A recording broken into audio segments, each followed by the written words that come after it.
Kepala Badan Gizi Nasional Dadan Hindayana mengecek langsung kondisi ratusan pelajar korban keracunan MBG di Kecamatan Cipongkor, Kabupaten Bandung Barat. Usai meninjau ke beberapa lokasi siswa yang dirawat akibat keracunan, Dadan menyebut satu satuan pelayanan pemenuhan gizi di Cipongkor kewalahan untuk mensuplai makanan ke beberapa sekolah dalam jumlah besar. MBG baru ya, dan memang butuh kebiasaan sampai mampu melakukan kegiatan dalam jumlah besar. Jadi saya akan sudah menginstruksikan untuk memulai kegiatan dari jumlah kecil ya. Akibat peristiwa ini, Bupati Bandung Barat, Rici Ismail, menetapkan kejadian luar biasa. Rici Ismail atau yang akrab disapa JJ bilang penetapan KLB agar penanganan lebih cepat dan menyeluruh. Hingga Selasa sore, 393 siswa di Bandung Barat keracunan diduga akibat menyantap MBG. Tadi siang saya ke sana tuh 364 siswa. Namun sampai setengah 5 ini ada peningkatan menjadi 393 korban. Jadi kami dari Pemda menetapkan ini sebagai kejadian luar biasa seperti itu. Ya karena ini korban sudah begitu banyak dan juga rata-rata memiliki gejala yang sama dalam kurun waktu 24 jam. Untuk kita berlakukan KLB supaya penanganannya lebih cepat dan juga lebih menyeluruh seperti itu. Sebelumnya 393 siswa di Bandung Barat keracunan diduga akibat menyantap MBG. Mereka berasal dari jenjang PAUD hingga SMA dan SMK di Kecamatan Cipongkor. Para korban keracunan dirawat di 3 lokasi kesehatan, meliputi UGD Ponet Puskesmas Cipongkor, GOR Kantor Kecamatan Cipongkor, serta Bidan Desa Sirnagali. Sebagian lainnya dirujuk ke RSUD Cililin. Tim Liputan, Kompas TV.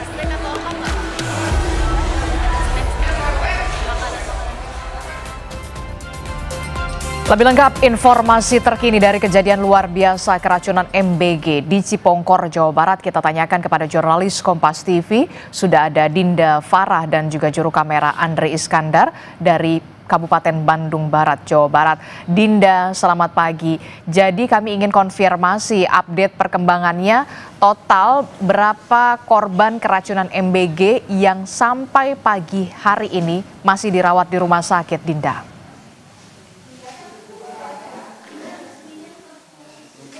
Baik, selamat pagi Asdisti dan juga saudara. Saat ini saya sedang berada di GOR Kecamatan Cipongkor, Kabupaten Bandung Barat. Saat ini dilihat bahwa ada beberapa korban yang masih menginap dan juga ada beberapa korban yang sudah pulih. Terhitung ada 11 korban saat ini yang ada di GOR di sini dan ada beberapa korban, ada 2 korban yang dirujuk ke RSUD Cililin dan juga di sini ada 5 korban atau 5 pasien yang sudah dipulangkan karena kondisinya sudah membaik. Rata-rata di korban di sini itu mengalami keluhan dari mulai demam, nyeri ulu hati yang hebat, nyeri kepala yang hebat, dan juga mual muntah yang sangat hebat begitu. Tadi ada beberapa lagi juga korban yang datang, pasien yang datang di pagi hari ini mengalami sesak nafas yang hebat lalu telah rujuk ke RSUD Cililin. Dan di sini fluktuatif pasien-pasien yang datang, dan tadi malam puncaknya adalah tadi malam pada pukul 7 atau setelah Isya, di mana pasien-pasien itu berdatangan secara dengan jumlah yang sangat besar gitu. Lalu yang di mana pasien-pasien ini itu setelah di pagi harinya sudah mendapatkan penanganan dan pengobatan di sini ataupun di RSUD Cililin, lalu dipulangkan karena kondisi membaik. Tetapi pada sore dan malam hari itu kambuh kembali dari mulai demam, muntah, mual, dan juga nyeri hulu hati yang sangat tingginya. Begitu. Oke, jadi kami ingin kembali lagi mengonfirmasi total, jadi ada lebih dari 300 siswa yang jadi korban. Ini dari beberapa sekolah ya di Kabupaten Bandung Barat, dan apakah program MBG ini dihentikan sementara? Atau seperti apa setelah ada kejadian luar biasa yang ditetapkan oleh pemerintah Kabupaten Bandung Barat?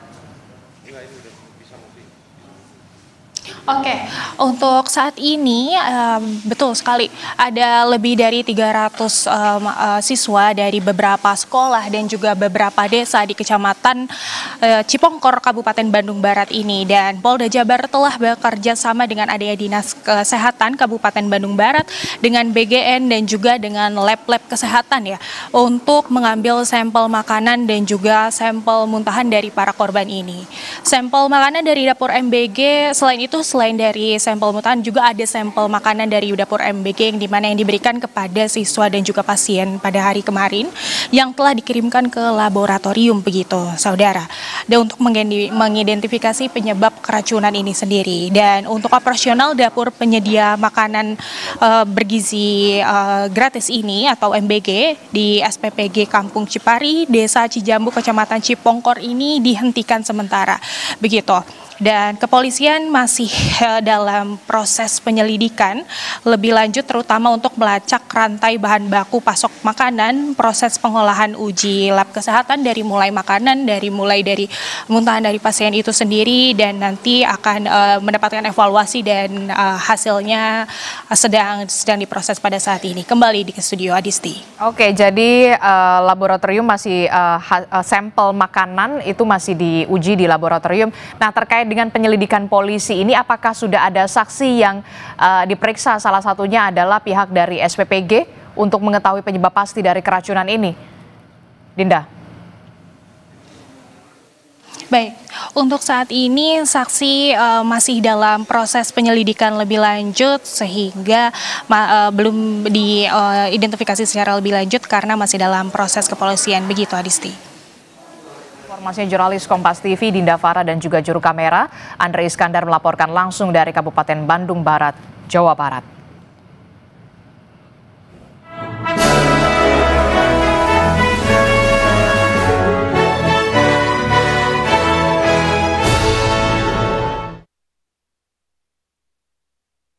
Menimbang, mengingat, dan seterusnya, memutuskan.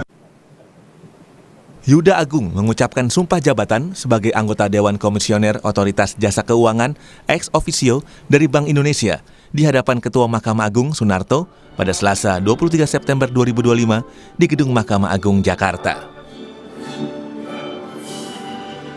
Pengucapan sumpah dilakukan berdasarkan Surat Keputusan Presiden RI Prabowo Subianto nomor 72/P tahun 2025 tanggal 11 Agustus 2025. Pengucapan sumpah Yuda Agung di hadapan Ketua Mahkamah Agung disaksikan oleh pimpinan Mahkamah Agung, Gubernur Bank Indonesia, perwakilan Kementerian Keuangan, jajaran pimpinan OJK, perwakilan TNI Polri, Sekretaris MA, serta undangan lainnya. Dalam sumpah jabatannya, Yuda berjanji akan melaksanakan tugas dan kewajiban sebagai anggota Dewan Komisioner Otoritas Jasa Keuangan ex officio dari Bank Indonesia dengan sebaik-baiknya dan dengan penuh rasa tanggung jawab. Demi Allah, saya bersumpah bahwa saya untuk menjadi anggota Dewan Komisioner Otoritas Jasa Keuangan ex officio dari Bank Indonesia, langsung atau tidak langsung, dengan nama dan dalih apapun, tidak memberikan atau menjanjikan untuk memberikan sesuatu kepada siapapun. Saya bersumpah bahwa saya dalam melakukan atau tidak melakukan sesuatu dalam jabatan ini tidak akan menerima langsung atau tidak langsung dari siapapun sesuatu janji atau pemberian dalam bentuk apapun. Yuda Agung adalah seorang ekonom yang dikenal dengan kepiawaiannya dalam bidang makroekonomi dan kebijakan moneter. Yuda Agung memulai karirnya di Bank Indonesia pada tahun 1989. Selama lebih dari 3 dekade, ia menduduki berbagai posisi penting yang memberinya pengalaman luas dan pemahaman komprehensif tentang sistem keuangan dan moneter Indonesia.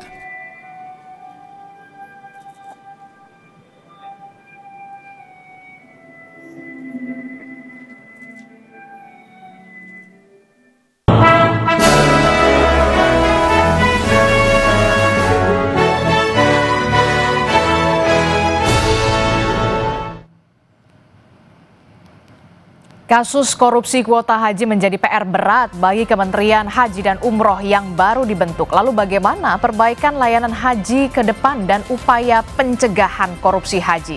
Kami akan membahasnya usai jeda bersama Wakil Menteri Haji dan Umroh sesaat lagi.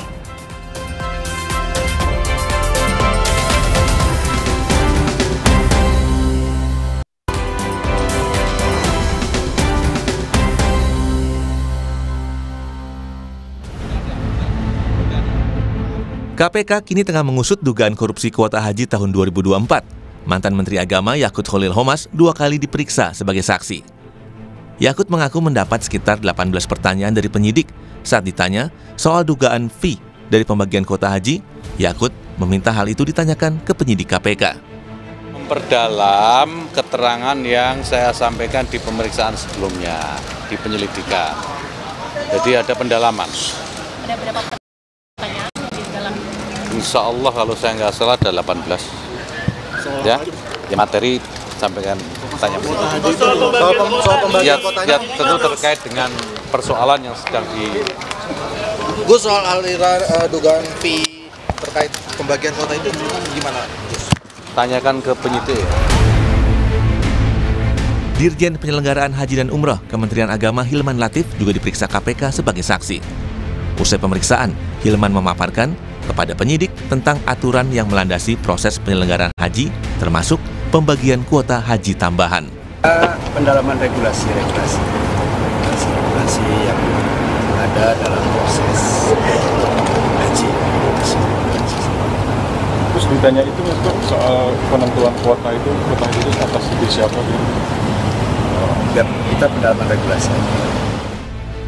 Bahkan salah satu pendakwah yang juga pemilik Uhud Tour, Khalid Basalamah, juga dipanggil penyidik sebagai saksi atas dugaan korupsi kuota haji 2024 di Kementerian Agama. Sementara Deputi Penindakan dan Eksekusi KPK, Asep Guntur Rahayu bilang, ada dugaan aliran dana praktik jual beli kuota haji mengalir hingga pejabat level tertinggi. Ini mengalir uangnya sampai ke pucuk. Namanya pucuk ini kalau di direktorat ya ujungnya kan direktur. Gitu ya. Kalau di kedeputian ujungnya ya deputi gitu. Terus begitu kan. Nah, gitu seperti itu. Ya. Kalau di kementerian ya ujungnya ya menteri. Kalau kementerian kan begitu. Menanggapi dugaan korupsi kuota haji ini, juru bicara Yakut Khalil Qomas, Ana Hasbi, dilansir dari Kompas ID bilang, kalau begitu kami berharap informasi yang disampaikan ke publik agar utuh dan seterang cahaya, demi menghindari prasangka serta menjunjung tinggi asas praduga tak bersalah. Dan kini pemerintah resmi membentuk Kementerian Haji dan Umroh di bawah pimpinan Irfan Yusuf dan Dhanil Anzar Simanjuntak. Menteri Haji dan Umroh Gus Irfan menyampaikan, Presiden meminta agar kementerian baru ini memberikan pelayanan terbaik untuk haji termasuk biaya turun. Beliau menyampaikan apapun yang perlu lakukan untuk memberikan pelayanan terbaik pada jamaah haji kita. Apa yang disampaikan oleh Pak Presiden, penugasan kepada kami sebagai Menteri Haji dan Wakil Menteri Haji untuk Bang Dhanil merupakan amanah dan tanggung jawab yang berat. Saya katakan berat karena 10 bulan terakhir saya tahu persis bagaimana medan haji baik di Indonesia maupun di Saudi. Munculnya kasus dugaan korupsi kuota haji menjadi pekerjaan berat bagi Kementerian Haji dan Umroh yang baru ini untuk diantisipasi agar tidak terjadi kasus yang sama di kemudian hari. Apalagi semua ini menyangkut ibadah bagi umat muslim di Indonesia.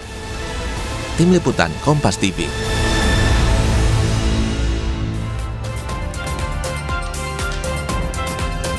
Saudara, pemerintah di bawah pimpinan Presiden Prabowo membentuk Kementerian Haji dan Umroh yang khusus mengurusi tata kelola ibadah haji dan umroh. Seperti kita tahu, saudara, kasus dugaan korupsi haji 2024 menjadi sorotan publik dan ini tentu saja menjadi PR serius bagi Kementerian Haji dan Umroh yang baru. Lalu pertanyaannya, bagaimana perbaikan layanan haji yang akan dilakukan Kementerian Haji dan Umroh? Pagi ini kita bahas dengan Wakil Menteri Haji dan Umroh Bung Dhanil Anzar Simanjuntak. Selamat pagi. Assalamualaikum Bung Dhanil. Selamat pagi Mbak Adisti. Waalaikumsalam warahmatullahi wabarakatuh. Hari ini tetap berkereta menuju ke studio Orange Kompas TV. Karena dekat dari Jurang Mangu ke sini hanya 15 menit. Oke, Masya Allah ya. Langsung kan. Pakai kereta, no macet-macet lah ya. No macet-macet. Naik transportasi publik. Nah, ini kan Bung Dhanil kita tahu sebelumnya juru bicara dari Pak Prabowo sebelumnya dan diberikan amanah baru begitu ya menjadi wakil menteri di Kementerian Haji dan Umroh. Tugas berat menanti, PR banyak sekali sudah menanti untuk pelaksanaan ibadah haji dan ibadah haji khususnya di tahun depan. Nah, tapi yang menjadi sorotan adalah soal kasus dugaan korupsi kuota haji. Bagaimana kemudian Bung Dhanil dan juga Pak Menteri begitu ya Gus Irfan memastikan bahwa ini tidak terjadi di bawah kepemimpinan Anda? Ya, jadi Mbak Adisti memang kami punya PR yang sangat berat karena pertama memang harus mengembalikan kepercayaan publik terkait dengan pengelolaan haji dan umroh. Nah, mengembalikan kepercayaan publik itu tidak mudah tentu karena ada record sejarah yang perlu diperbaiki. Nah, oleh sebab itulah saya kemudian Pak Menteri Gus Irfan itu berkomitmen untuk memastikan integritas itu harus jadi wajah utama dari Kementerian Haji dan Umroh dan kalimat itu juga yang dipesankan oleh Presiden Prabowo bahwasannya integritas itu harus jadi wajah utama Kementerian Haji dan Umroh. Bahkan Presiden memberikan analogi misalnya kalaupun misalnya semua orang sudah korupsi atau semua institusi ada korupsi, harusnya di Kementerian Haji ini karena dia mengurusi hal sesuatu yang suci itu tidak ada korupsi sama sekali. Jadi dipastikan Kementerian Haji adalah kementerian yang dikelola dengan bersih dan tidak mengotori tempat yang suci, istilah Pak Presiden itu. Nah, apa yang harus kami lakukan? Pertama tentu kami melakukan langkah-langkah strategis terkait dengan proses rekrutmen pada saat ini Mbak Adisti. Proses rekrutmen apa yang kemudian saat ini dilakukan oleh Kementerian Haji dan Umroh? Karena kita tahu ini harus tetap harus cepat untuk tune in lah dalam artian. Ya, betul. Jadi karena Undang-Undang Pasal 8 tahun 2019 dan perubahan ketiga pada saat itu memang mengamanatkan ada migrasi atau pergeseran SDM dan aset dari Kementerian Agama dan Kementerian Kesehatan. Jadi ada dua kementerian yang secara otomatis mengalami pergeseran ke Kementerian Haji. Nah, dalam proses pergeseran itu, migrasi dari dua kementerian ini kami melakukan assessment Mbak Adisti karena tidak bedol desa. Jadi semua misalnya ini sekarang Kementerian Agama menyodorkan 14 nama, Kementerian Kesehatan menyodorkan sekitar 50 lebih nama untuk pindah ke Kementerian Haji dan Umroh. Nah, prosesnya tidak semuanya kami tampung, tapi kami melakukan proses assessment plus tracking. Tracking ini yang harus rekam jejak. Jadi dengan melibatkan KPK dan kejaksaan. Jadi KPK dan kejaksaan. Nanti saya sudah bicara dengan kejaksaan beberapa waktu yang lalu agar berkenan melakukan tracking beberapa nama ya untuk memastikan mereka tidak terkait dan tidak bersentuhan dengan kasus-kasus korupsi di masa yang lalu. Kemudian dengan KPK nanti kami akan menyetorkan semua nama calon dan bakal pejabat di Kementerian Haji dan Umroh untuk dibantu di tracking karena kan KPK yang sekarang menangani penanganan kasus kuota dan kasus-kasus korupsi sebelumnya. Jadi dengan begitu itu akan membantu kami untuk memahami rekam jejak masing-masing pejabat yang akan bekerja bersama kami di Kementerian Haji nanti, Mbak Adisti. Luar biasa begitu ya, cukup idenya cukup bagus begitu ya, tidak hanya assessment juga melibatkan KPK dan kejaksaan. Jadi bisa dipastikan orang yang masuk di Kementerian Haji dan Umroh ini bisa benar-benar amanah untuk menjalankan tugas ini begitu ya, Bung Dhanil. Bung Dhanil, kalau kita lihat ini kan Kementerian Haji dan Umroh baru, tapi kemudian setiap tahun ibadah haji itu tetap dilaksanakan. apa perubahan atau apa ya dalam tanda kutip prioritas-prioritas yang dilakukan oleh Kementerian Haji dan Umroh, perubahan yang signifikan seperti apa? Ya, sebenarnya kan kami tidak dimulai dari nol seperti semboyannya Pertamina, tapi kami sudah memulai dari awal. Misalnya kan Kementerian Agama sudah 70 tahun melakukan pelayanan terhadap haji. Dan kami punya momentum sebenarnya Mbak, ketika Kementerian Haji itu dibentuk oleh Presiden melalui Badan Penyelenggara Haji yang saya dan Gus Irfan juga di situ. Nah, dalam proses persiapan itu kami punya waktu untuk mempelajari, mengawasi secara langsung proses persiapan haji tahun yang lalu 2005 ini. Nah, di proses-proses itu kami memang menemukan banyak problem atau sebutlah lubang-lubang yang menyebabkan permasalahan haji atau penyelenggaraan haji itu semeraut, atau ada manipulasi, ada praktek rente di situ, ada praktek saya bahkan sering menyebutkan ada fakta kartel perhajian di situ yang kemudian kalau perintah presiden ya harus kalian sapu, harus kalian babat, dan harus keras terkait dengan praktek-praktek kartel haji tersebut. Nah, hampir di semua proses persiapan kegiatan perhajian itu pasti ada lubang-lubang yang berpotensi terjadi manipulasi, ada praktek rente dalam setiap prosesnya. Salah satunya? Misalnya data. Ya, data kita itu masih dalam tanda kutip semeraut. Itu yang kemudian bisa dipermainkan oleh kelompok-kelompok, oknum-oknum, mulai dari di daerah, provinsi, sampai dengan pusat. Misalnya Mbak, saya kasih contoh. Ada satu jamaah, kemudian suami istri misalnya, suaminya meninggal. Artinya kan harus ada pengganti. Nah, oleh beberapa oknum itu diganti oleh orang lain dengan seolah-olah si suaminya ini mahromnya si perempuan ini. Padahal ini bukan mahromnya. Nah, praktek pemalsuan mahram itu banyak dilakukan di beberapa kesempatan, dan temuan-temuan kita itu signifikan. Nah, ketika ada praktek pergantian mahram, pemalsuan mahram itu ada nilai di situ, ada rente di situ. Anda bayangkan Mbak, ini mau naik haji tapi berbohong. Tapi berbohong. Makanya saya beberapa kali ini nanti berharap dari MUI untuk ada fatwa yang keras dan tegas bahwasannya naik haji itu harus dengan cara yang baik. Harus cara yang hasanah, karena ini ibadah yang suci, ibadah yang hasanah.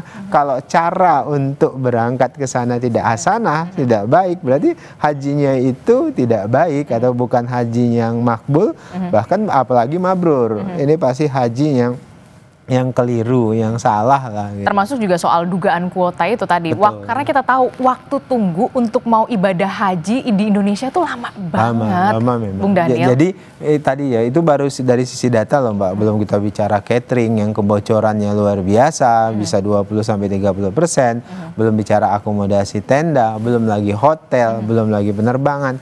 Hampir di semua proses itu pasti ada lubang-lubang potensi praktek rente. Nah, di bagian itulah kami berkomitmen untuk memastikan perintah presiden itu kebocoran-kebocoran itu harus segera ditekan. Kalau bisa sampai 0%.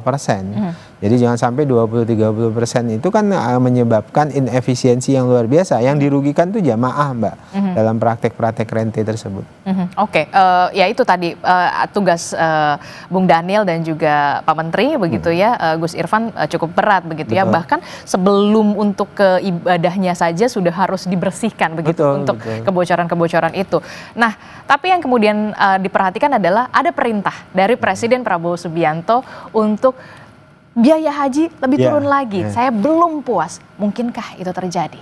Jadi itu komitmen politik presiden dan perintah itu sangat memungkinkan. Jadi sangat rasional ketika presiden meminta agar BPIH atau biaya penyelenggaraan ibadah haji, atau terutama dalam bahasa awam itu ongkos naik haji itu ditekan. Itu sangat memungkinkan Mbak secara politik, dan secara ekonomi juga sangat memungkinkan. Kenapa begitu? Pertama, Presiden melihat potensi kebocoran yang sangat tinggi. Tadi saya sebutkan 20 sampai dengan 30 kebocoran. Jadi kalau kemudian kita bisa menekan kebocoran-kebocoran itu, maka kita bisa merasionalisasikan biaya atau ongkos naik haji. Paling tiga berapa persen turun? Nah, kalau kemudian kebocorannya bisa kita tekan sampai dengan 0%, maka kita akan bisa signifikan menurunkan. Tapi dari sisi ekonomi kan memang orang kok banyak yang bilang nggak rasional kalau kemudian ongkos haji diturunkan karena dolarnya justru naik. Kalau tahun lalu tuh standarnya 16.000 per $1. Nah, tahun ini kan 16.500. Jadi asumsinya pasti naik. Ongkos semuanya pasti naik.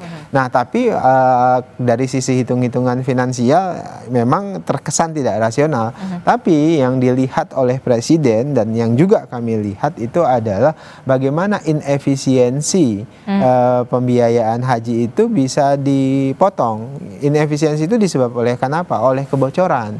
Jadi kalau kebocoran 20-30% ini bisa kita tekan, minimal kita juga bisa menekan biaya ongkos haji itu. Oke. Nah, itu yang kami lakukan hari ini. Oke, menarik soal rekrutmen, kemudian menekan kebocoran-kebocoran, termasuk juga apa yang lain, prioritas lain yang kemudian saat ini tengah dilakukan oleh Kementerian Haji dan Umroh juga untuk memastikan korupsi kuota haji tidak lagi terjadi di tahun depan.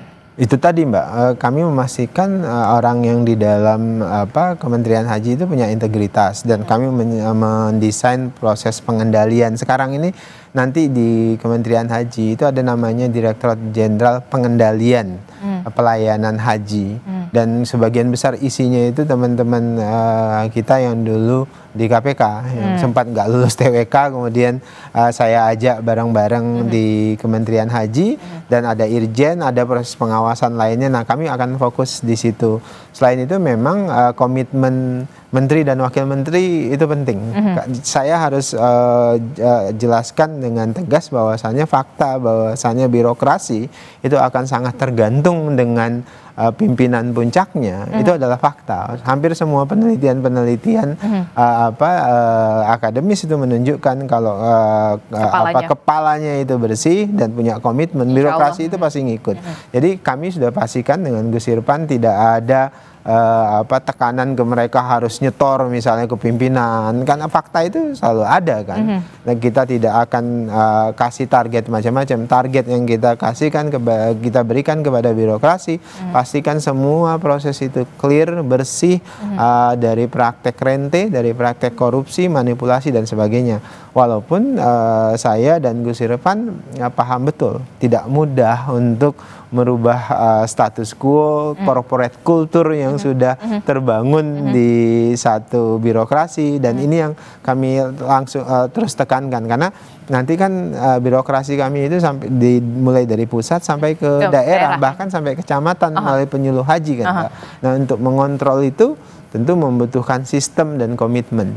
Itu yang terjadi pengelolaan manajemen secara perubahan yang signifikan di dalam negeri. Tapi kemudian untuk di pengelolaan haji di Mekah, bagaimana manajemennya? Karena kita tahu kemarin kan sempat ada sistem digital, ya kan? Yang itu kita agak sedikit terkaget-kaget dengan nusuk dan segala macam gitu. Nah, bagaimana pengelolaannya ini bekerja sama juga dengan Kerajaan Arab Saudi? Ya, ini yang memang harus dijelaskan kepada publik. Saya terima kasih kepada Kompas karena memang literasi haji ini masih sangat rendah, Mbak. Karena akhirnya dia kan jadi close market, pasar yang tertutup.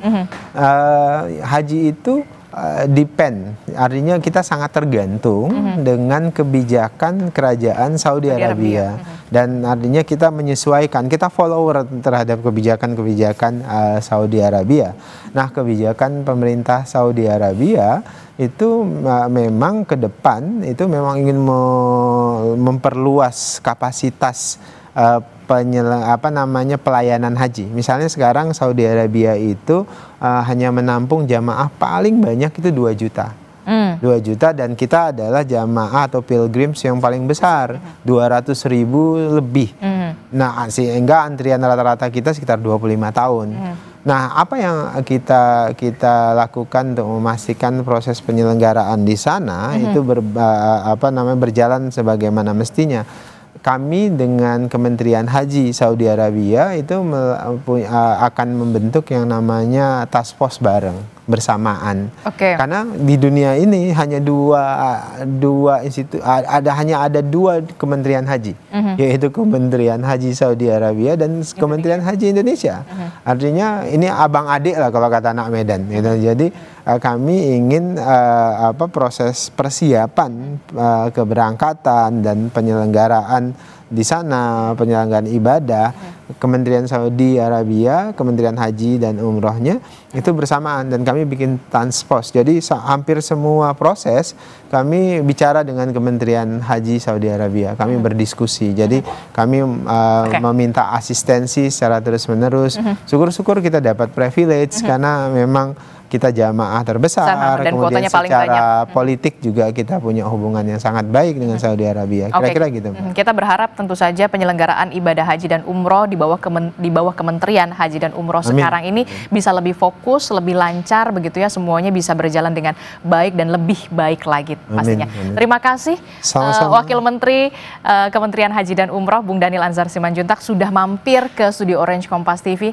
Sehat selalu. Sama-sama Mbak Disti, sehat juga. Ya, saudara, informasi penting dan juga menarik lainnya masih akan kami hadirkan usai jeda. Deretan kasus keracunan makanan bergizi gratis atau MBG mencuat dalam beberapa pekan terakhir. Pemerintah sampai perlu membentuk tim investigasi. Perbaikan apa saja yang perlu dilakukan agar manfaat MBG bisa maksimal dari sisi kesehatan dan perputaran ekonomi. Siapa saja pihak yang sebaiknya dilibatkan? Usai jeda, kami akan ulas.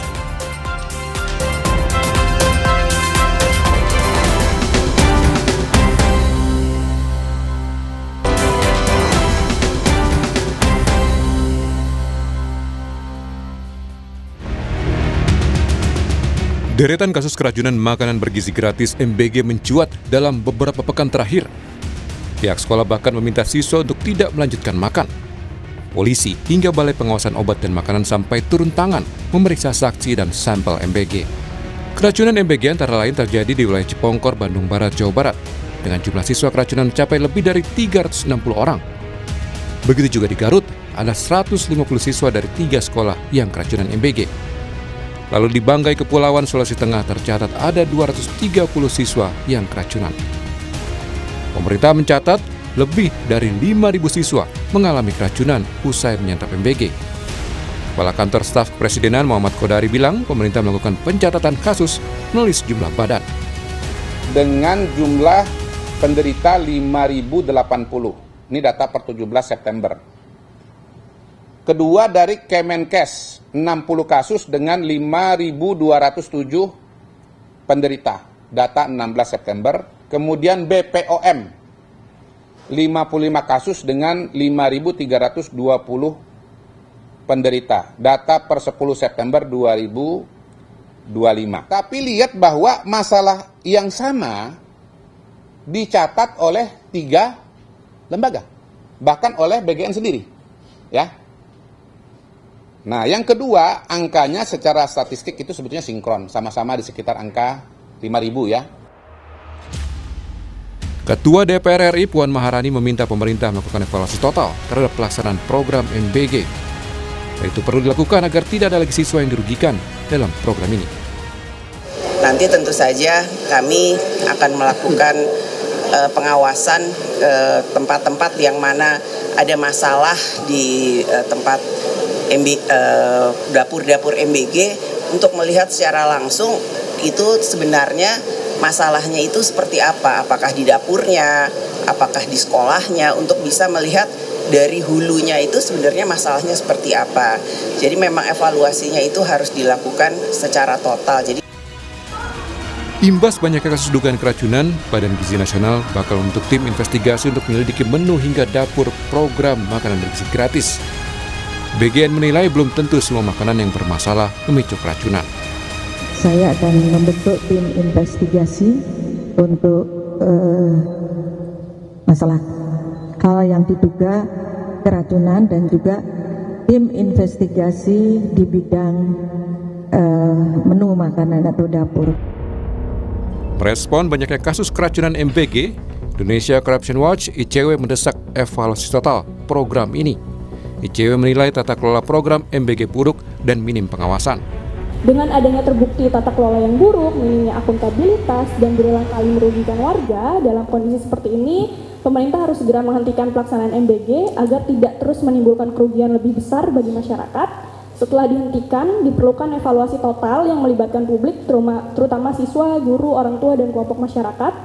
Dan evaluasi ini penting untuk memastikan kembali jika memang MBG ini akan dilanjutkan dengan perencanaan yang lebih matang, mekanisme dan pengawasan yang independen, transparansi dan akuntabilitas anggaran, serta memastikan memang program ini benar-benar berorientasi pada kebutuhan warga, bukan kepentingan politik atau ekonomi elit. Program MBG baik sebagai intervensi pemerintah untuk mengatasi masalah gizi buruk dan kesehatan siswa, serta menggerakkan roda perekonomian. Menurut ICW, pemerintah harus memastikan perbaikan tata kelola, akuntabilitas, dan orientasinya harus benar-benar kepada siswa dan sekolah. Tim Liputan Kompas TV.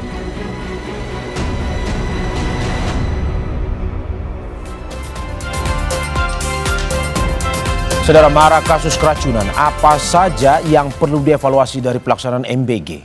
Kita ulas bersama Koordinator Nasional Jaringan Pemantau Pendidikan Indonesia, Ubaid Matraji. Selamat pagi, Mas Ubaid. Selamat pagi, Bang Mario. Terima kasih Mas Ubaid sudah bergabung di Dialog Sapa Indonesia Pagi, dan juga bersama anggota Komisi 9 DPR fraksi PDI Perjuangan, Edi Wuryanto. Selamat pagi, Pak Edi.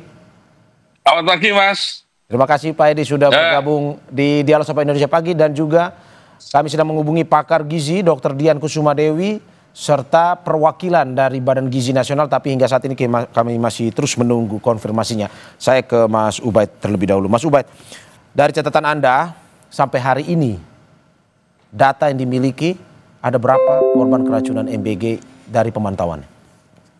Iya, jadi korbannya ini semakin lama semakin banyak, dan peningkatannya tidak di angka ratusan tapi ribuan ya. Benar tadi yang disampaikan beberapa kalangan itu datanya di sekitar angka 5.000 itu minggu yang lalu. Kemudian Pak Kodari tadi juga menyebutkan angkanya juga sekitar 5.000 itu di 17 September ya, itu sudah seminggu yang lalu. Nah kalau sekarang data JPPI yang terupdate itu sudah naik 1.000. Jadi ada 6.452 ya. 6.000 lebih saat ini berarti ya? Iya, saat per hari ini. Jadi kalau seminggu lalu memang di angka 5.000, tapi sekarang per hari ini sudah 6.452. Jadi udah naik 1.000. Karena itu kami mencermati bahwa ini kenaikannya sudah tidak ratusan lagi, tapi per minggu bisa ribuan. Karena itu kami mendesak supaya ada penetapan status kejadian luar biasa ya. Karena kami tentu mengutamakan keselamatan anak-anak, nyawa anak-anak gitu. Sehingga ini tentu perlu ada evaluasi yang serius, semua pihak duduk bareng gitu ya. Karena ini simpang siur di sekolah, orang tua, anak-anak. Justru sekarang kami menerima banyak surat ya, dari sekolah, kemudian dari orang tua, itu mereka pada menolak ya, karena ya mereka trauma dengan anak-anaknya yang pernah keracunan atau sekolahnya yang pernah kejadian keracunan, tetapi pihak dapur ternyata tidak bertanggung jawab penuh gitu, sehingga mereka menuntut ada evaluasi, ada perbaikan sistemnya, tata kelolanya gitu. Oke, Mas Ubaid, kalau dari ini total yang Anda hitung sehingga saat ini 6.000, apakah memang ini ada di daerah mana saja yang mayoritas terkena, dan apakah memang ada mungkin saja daerah yang sebelumnya sudah kena berjalan normal kembali terus kena lagi, atau memang ini bersifat baru semua dari pantauan Anda? Iya, yang paling parah itu ada di Jawa Barat ya. Angkanya sudah lebih dari 2.000, dan juga Barat ini juga melibatkan di kabupaten kota yang kejadiannya nggak hanya sekali, tapi tadi yang Bang Mario sampaikan berkali-kali gitu ya. Jadi, tetapi kami ini kan menyebar relawan untuk melakukan pemantauan itu kan di seluruh kabupaten kota dan juga provinsi, dan dari 6.000 itu ternyata merata ya di hampir 18 kita temukan per hari ini itu sudah 18 provinsi yang sudah ada kasus keracunan. Termasuk di kabupaten kota juga merata ada banyak di kabupaten kota gitu. Karena itu kami berkesimpulan sebenarnya ini problemnya tidak hanya di level dapur ya, tetapi juga di level BGN. Sistem yang dibikin oleh BGN, kemudian tata kelola yang diterapkan oleh BGN, kemudian quality controlnya, pengawasannya gitu. Kalau JPP ini kan kami banyak bersinggungan dengan stakeholder di sektor pendidikan gitu ya. Sekolah-sekolah ketika ada banyak keracunan MBG, itu dinas pendidikan sama sekali tidak tahu, sama sekali tidak dilibatkan gitu kan. Kemudian Kementerian Kesehatan di banyak daerah, dinas-dinas kesehatan juga tidak tahu, tidak banyak dilibatkan gitu. Sehingga ketika ada banyak keracunan, kemudian perangkat Kementerian Kesehatan itu kan sampai sekolah-sekolah. Di sekolah itu ada UKS, di masyarakat ada posyandu, semua itu tidak libatkan di dapur, kemudian quality control MBG itu. Saya ke Pak Edi. Pak Edi, bagaimana dari DPR sendiri melihat JPPI sudah punya catatannya sendiri, dari DPR seperti apa catatannya? Ya, Pak Mario, jadi Mas Ubaid tadi benar juga. Kemarin juga sudah kita bahas di Komisi 9 dengan Pak Ubaid. Jadi intinya bahwa Presiden kan keinginannya mulia itu, program untuk membantu rakyat miskin agar tidak terjadi malnutrisi dan stunting, dan itu akan berpengaruh terhadap quality SDM. Nah, sejak awal kami sudah memberi warning, ada PP 86 2019 yang mengatur tentang keamanan pangan, terutama pangan olahan siap saji yang melibatkan antara BPOM dan Kementerian Kesehatan dan pemerintah daerah. Kan persoalannya ini kan keracunan kan. Kalau ada keracunan, Mas Ubed tadi benar, berarti ada tata kelola yang ada di SPPG itu tidak baik atau berjalan tidak baik, atau sistem yang ada di BGN tidak berjalan dengan baik. Karena itu kami mendorong bahwa BGN ini tidak bekerja sendirian, dia harus menjalin kerjasama intensif dengan Badan POM, lalu pemerintah daerah, dinas kesehatan dan puskesmas yang memiliki resources dan infrastruktur untuk membantu BGN di dalam pengawasan makanan siap saji ini. Ini nggak mudah, karena jujur Presiden menaikkan angka target di 2025 5.000 menjadi 30.000 dapur. Ini bagi BGN berat kalau dikerjakan sendiri, sehingga yang terjadi sekarang kan peran BPOM dan peran Kementerian Kesehatan dan peran pemerintah daerah kan dianggap lemah. Tadi yang disampaikan Mas Ubed benar, pengamatan saya, Dinas Kesehatan tidak berjalan dengan efektif. Menurut Anda apakah memang sebenarnya evaluasi ini dianggap lambat? Karena posisinya saat ini dari data JPPI sendiri sudah 6.000 sebenarnya. Harusnya kemarin-kemarin melihat seperti ini ya, seperti yang Anda bilang tadi, harus dilakukan evaluasi secepatnya sebenarnya. Ya, BGN kan fokus pada kuantitas ya, mengejar serapan anggaran yang rendah dengan cara meningkatkan jumlah dapur mencapai target 30.000, baru serapan anggarannya kena. Kalau berpikirnya kuantitas, pasti kualitasnya terabaikan. Karena itu ya siapa yang mikir kualitas dapur ini? Kan bukan hanya BGN sendiri. Di situ ada BPOM, di situ ada Pemda, di situ ada Dinas Kesehatan, di situ ada Puskesmas. Maka pelatihan pada SPPI, pengawasan keamanan di lapangan, mulai dari produksi, mulai dari penyimpanan, pengangkutan, perdagangan, ini harus ada pihak BPOM dan Kementerian Kesehatan dan Dinas Kesehatan yang terlibat di situ. Dengan demikian maka kalau ada keracunan ini, siapa yang paling bertanggung jawab adalah bukan hanya BGN tapi BPOM dan Kementerian Kesehatan. Pak Edi, tapi kan terkait dengan kuantitas ini, jumlah serapan ini kan berhubungan juga dengan anggaran yang diserap sebenarnya, sehingga pemerintah fokusnya sebenarnya untuk sambil berjalan yang kualitas itu, kuantitasnya juga menjadi faktor utama untuk anggaran terserap ini. Menurut Anda itu masih salah? Saya kira BPOM harus melakukan penjaminan mutu internal ya untuk menjamin quality tadi. Jadi dia harus memiliki sistem pengawasan kepada semua SPPI dan ahli gizi dan semua yang terlibat di dapur ini melakukan SOP dengan benar. Dia harus memiliki itu. Tapi penjaminan mutu eksternal yang melibatkan BPOM, Kemenkes itu juga harus dilakukan. Sehingga dari dalam dia kontrol kualitinya, lalu dari luar dia lakukan pengawasan dengan baik oleh BPOM dan Kemenkes atau Dinas Kesehatan atau Puskesmas sekalipun. Di samping itu pada jangka menengah panjang BPOM harus melakukan akreditasi kepada semua SPP, semua dapur.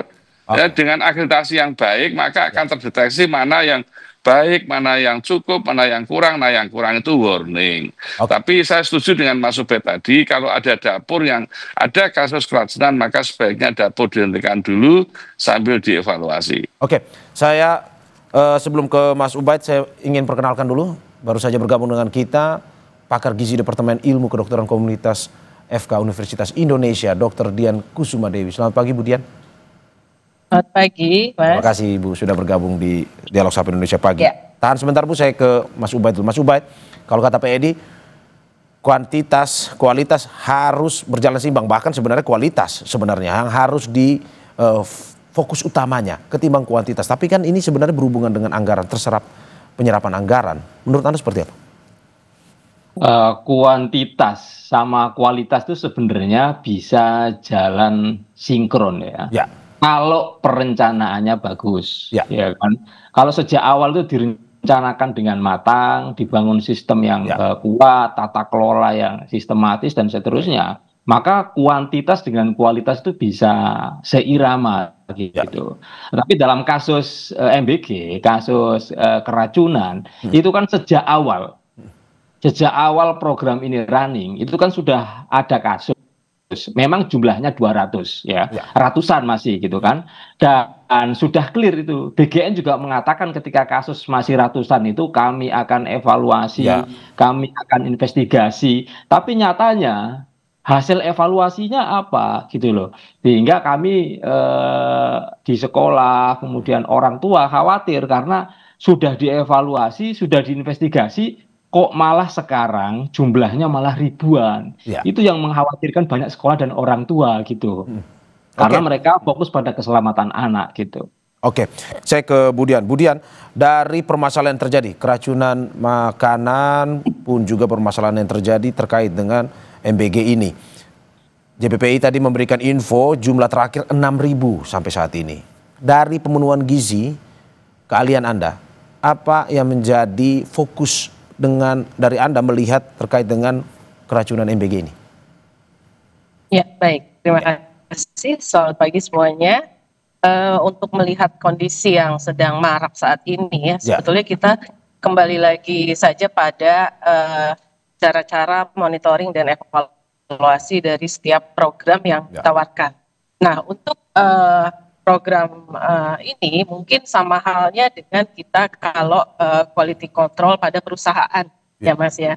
Jadi ada yang namanya sistem manajemen keamanan pangan yang digunakan untuk mengidentifikasi, mengevaluasi dan mengontrol bahaya yang mungkin dapat terjadi dalam produksi makan tersebut ya. Karena kan kita mulai dari mungkin pembelajaran, pemilihan bahan makan dan sumber, kemudian cara masuknya ke dalam posko yang akan nanti mengolah, kemudian cara pembersihan makanan tersebut, cara pengolahan, pemasakan, sampai distribusinya. Jadi itu mungkin yang memang harus dilihat semuanya. Jadi dalam prinsip ada yang namanya HACCP, yaitu Hazard Analysis and Critical Control Point. Jadi ada beberapa aspek yang semuanya harus dilihat oleh pakarnya. Jadi di situ dilihat dari mulai analisis bahaya, kemudian penentuan critical control point, batas kritisnya seperti apa, pemantauan, koreksi, sampai verifikasi dan perlu ada dokumentasi. Budian, kalau melihat ada kasus misalkan makanan basi, ini soal apa sebenarnya? Apakah pemilihan bahan makanan yang salah atau penyajiannya sebenarnya? Ya, itu dia. Jadi semua harus dilihat. Jadi mulai dari bahan makanan sumbernya sendiri, apakah memang sudah sesuai dengan standar yang ditetapkan? Apakah memang sudah sesuai dengan misalnya rencana atau wacana pembelian dan pemilihannya? Kemudian bisa juga nanti pada saat pembersihannya gitu ya, dicuci dan lain-lain. Atau bisa juga pada saat pengolahannya, apakah alat makannya juga bersih atau bahan makanan memang yang sesuai dengan yang direncanakan atau ada perubahan di situ. Jadi bisa semuanya sampai pendistribusiannya. Begitu juga kalau selesai memasak gitu kan, apakah penempatannya dalam kotak makanan itu juga sesuai. Apakah menutupnya juga tidak langsung ditutup? Seperti kita tahu kalau makanan panas ditutup itu kan memang mudah basi. Seperti itu, Mas. Oke, Bu Dian, kalau kita berbicara satu dapur misalkan harus menanggung puluhan ratusan anak dalam waktu setiap hari kita makan. Menurut Anda, apakah memang dengan penyajian yang ya kita bisa bilang cepat seperti ini, bisa tidak terhindarkan hal-hal keracunan seperti ini? Atau sebenarnya ini ya lumayan beresiko tinggi dengan penyajian yang dibutuhkan kecepatan, terus juga harus melihat lagi gizi apa yang baik buat anak dalam waktu yang begitu singkat. Menurut Anda bisa dihindarkan tidak sebenarnya keracunan kejadian-kejadian seperti ini? Makanya sistem ini memang perlu ada gitu ya Mas ya. Sistem ini dibuat untuk mengidentifikasi resiko-resiko yang mungkin terjadi. Kalau sistem ini tidak berjalan dengan baik, tentunya ya yang sekarang terjadi mungkin aja dari salah satu alur dalam penyajian atau pembuatan MBG tersebut. Gitu. Jadi yang harus dilihat adalah monitoring evaluasinya. Kira-kira di mana ini, dan itu tidak sama pada setiap posko tentunya ya. Jadi posko-posko yang satu dengan yang lain belum tentu sama, sehingga terus menyebabkan hasil akhir yang seperti yang sedang diberitakan Marak saat ini. Oke, saya ke Pak Edi. Pak Edi, kemarin Ketua DPR Bu Puan Maharani bilang DPR akan turun langsung untuk mengecek terkait dengan evaluasi ini. Akan seperti apa evaluasi yang dilakukan oleh DPR, dan jika hal tersebut ada masalah yang ditemukan, solusinya akan seperti apa? Tapi sebelum Anda menjawab, kita usai jeda berikut.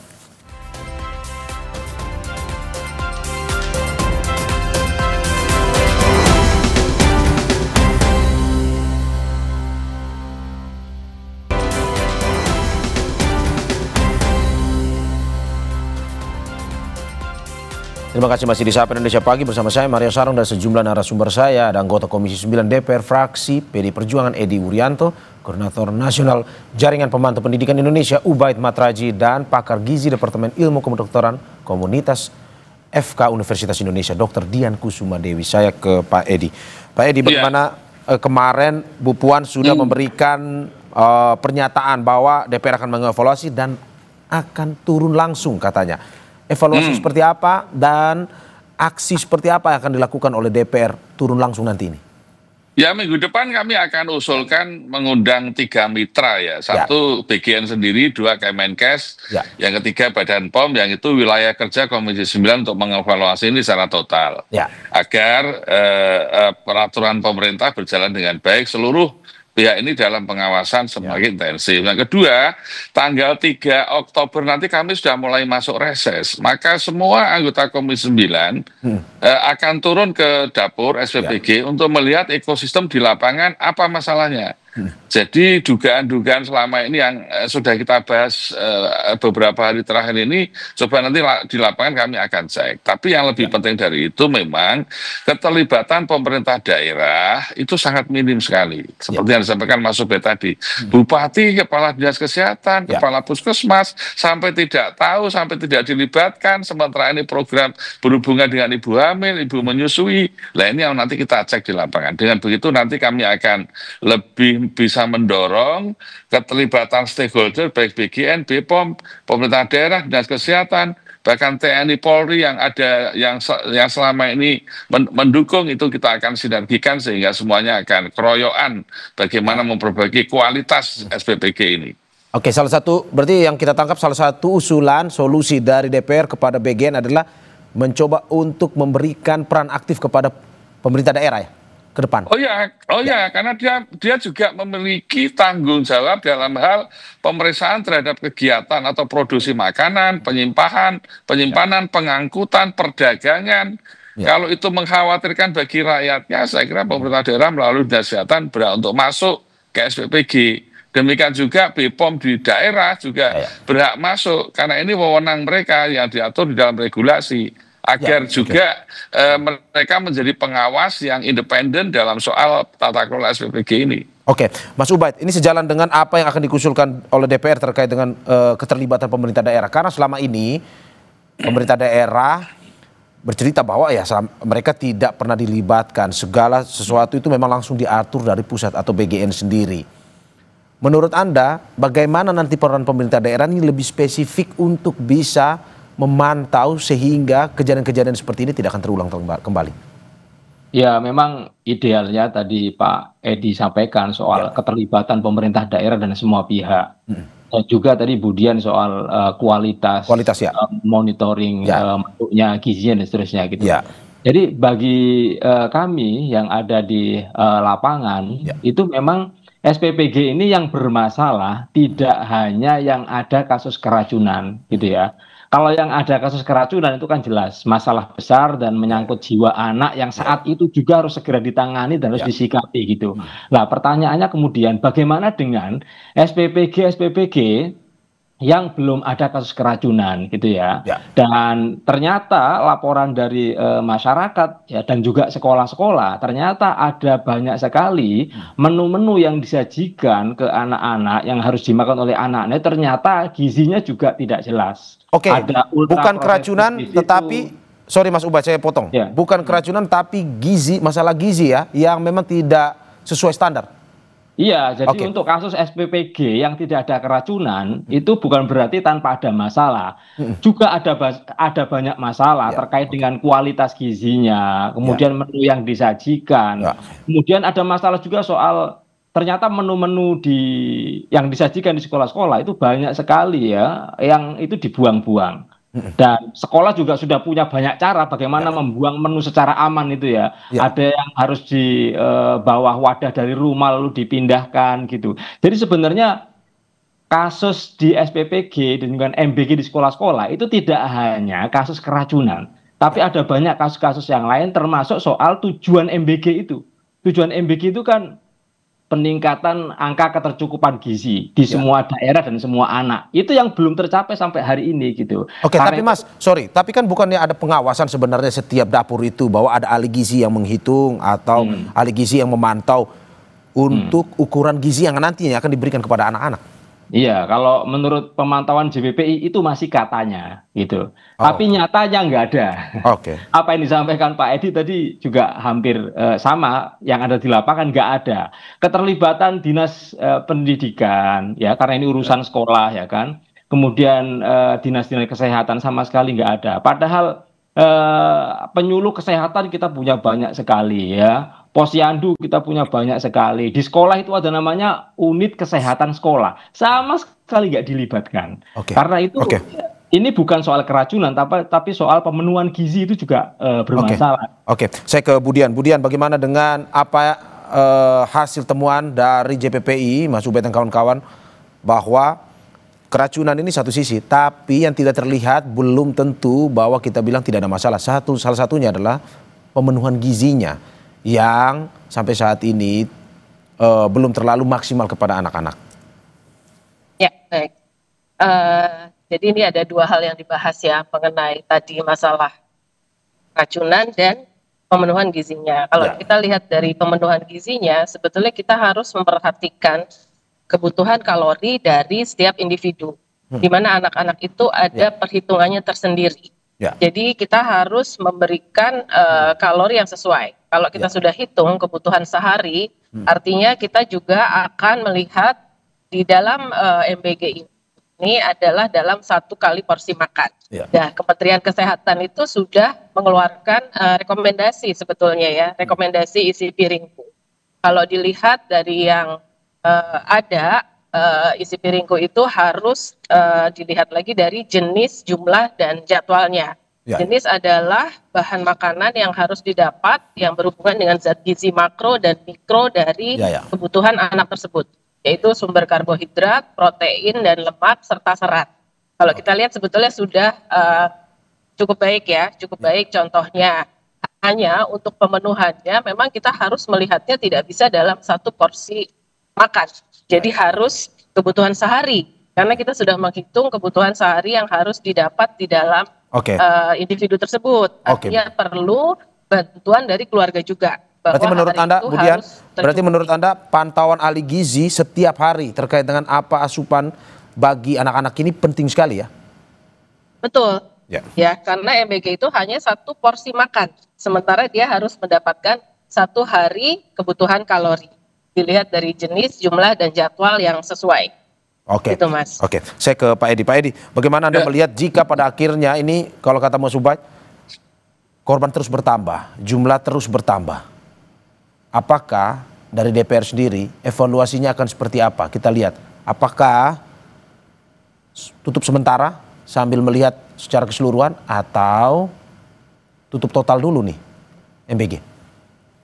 Ya, soal evaluasi menyeluruh ada di Presiden ya. Tetapi bahwa tugas kami menjaga kesehatan, keamanan masyarakat, patient safety, itu nggak boleh ditawar.